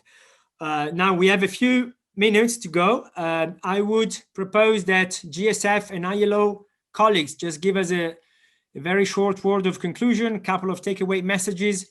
Laurence and then Roberto, if you agree. Floor is yours, please, Laurence. Until 45 we have. Thank you very much. I think this has been very interesting section, especially also testing the guidelines to check about how actually these public policies and ecosystem to promote and develop social solidarity is developed. What are some good practices as well as some limit and difficulties? I think as we GSF, together with UNIST as well as some other organizations like UCLG, that we have been promoting this research initiative and particularly the guidelines to test with other local government officials as well as social economic leaders, especially to see to use as a tool really to check about whether the public policies are well structured in responding to the need of social economic actors and also the local realities. And I think that we have seen that growing number of cities and local government, as well as many social economy organizations are very interested. And we see a great potential actually to use these guidelines as a tool for building more capacity buildings, both for the local government and social economic organizations, and also to upgrade these guidelines for further use also for young people or for students. I think we have very recently co-organized with UNIST and UCLG Africa for 4 days capacity building program for French-speaking countries. Actually, that there had been more than 35 participants from 15 countries. And we will be also having very soon an English capacity building program for English African countries. So I would say that impact of this project, especially providing the tools such as the guidelines, has been a very good move. And we think that based on this insight and recommendations drawn from those participants as well as the case studies, actually that we could help in a better conditions that the local governments and cities who are interested to launch a process for more structured as well as co-created social economic development plan with social economic organizations, actors. I think the very good case was the city of Dakar, who have just launched the social economic development plan for 2021 to 2025. And we hope that many more cities and local government will follow the same path, as I think, especially in this very critical time of COVID pandemic, and certainly for the post-COVID recovery phase, that the role and potential of social economy will be very, very important. So I would like to thank to all speakers as well as to the participants who had shown a great interest in this co-creation of public policies and also the tools such as the guideline of our section. And certainly the GSF with UNIST as well as UNDPR, the ILO, we will be ready to support any capacity building request from local governments, national government, and social economic organizations by delivering a section certainly under guidelines in a form of training for different stakeholders who will be engaged in implementation of the local and national action plan. So once again, I think we look forward actually to have more continuous engagement, as well as the expansion of really social solidarity economy promotion in all countries and continent. And especially we hope that this research tools and materials will inspire more local authorities and practitioners who are in the same path to develop more the ecosystems in a co-created approach with social solidarity economy organizations. So thanks a lot for the organizations as well as the speakers and participants. I give the floor to Roberto for the ILO. Thank you very much. Over to you, Roberto. Thanks, Lawrence.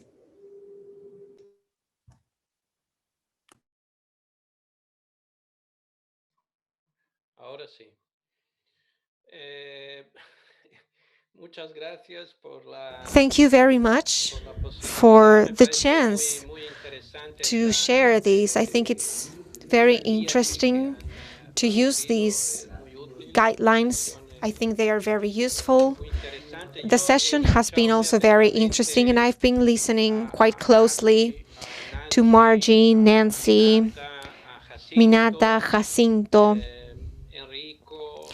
Enrico, Liliana, and also Tarek. We have had such brief time, but we are left wanting to hear more about your experiences. And I will just highlight 4 different aspects, just as a headline of things that I've been left from your intervention. One is the importance of integrated systems. We need to have not only different institutions and organizations, but we need them to be interrelated. The second aspect is the topic of integrating vulnerable sectors, that in a situation of post-pandemic is more important than ever before. The third one is that social and solidarity economy is not a field of secondary importance. It's actually the chance that we have now, and for many people, to gain autonomy. And the last thing that I wanted to mention is the importance that different legal frameworks can have in supporting the combination of local economic development with social and solidarity economy. This is the 5th Forum of Local Economic Development, and different strategies for development can be functional for social economy and show us how it is also crucial for local development, because these organizations are enrooted in the territory by definition. As the ILO, we will organize another event in Portugal in November, and we hope to readdress these topics once more in order to go deeper into this. We hope, and we want to thank Giuliano for their support and the interpreters for their hard job. Thank you very much, and I hope that we can find each other in person very soon. Muchísimas gracias. Muchísimas gracias a todos. Thank you everyone. To all the speakers and participants and technical support and interpreters also from our side. And I think it's been a very interesting, it's been kind of a learning process on the spot for us. We changed a bit as it went through the session, but I believe really quite some interesting elements and an instructive learning process for all of us. So thank you so much. All the best. the forum, I think, came to a conclusion. So we kind of concluding also on behalf of the whole forum. Not sure if there's any. We need a picture, Andrea. Sorry? A picture. Take a photo. ¿Cómo se toma? I'm very bad. You better. Well, we can take a screenshot. It's That my is just. picture, please. See. Hello. I think Sam Please is. turn on the camera, Yes. everyone, please.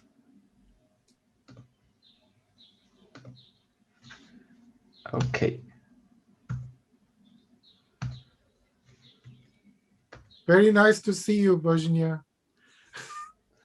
and others. Thank you so much. Thank you so much. Thank you so Have a much nice, to all of you. And night in your case, Laurence. I think it's very late in Seoul. Yeah, What it's, time is it? it's, Yeah. it's 2:00 in the morning. Oh my God. Have a cup of tea and go to sleep. Have a good rest. Thanks a lot. Thank But you. it was a great section. Thank you so much. And Thank you, everybody. Nice to see you all. very nice. Liliana. Thank you. Bye Muchas bye. gracias. Enrico, Bye. gracias. Muchas gracias. Muchas gracias. Hasta luego. Thanks Bye-bye. a lot to the interpreters and to the technical team. Thanks a lot, and to especially Andrea, Li Chang, and all the organizers, Roberto, Thank you. Thank you. Jun. Bye. Bye.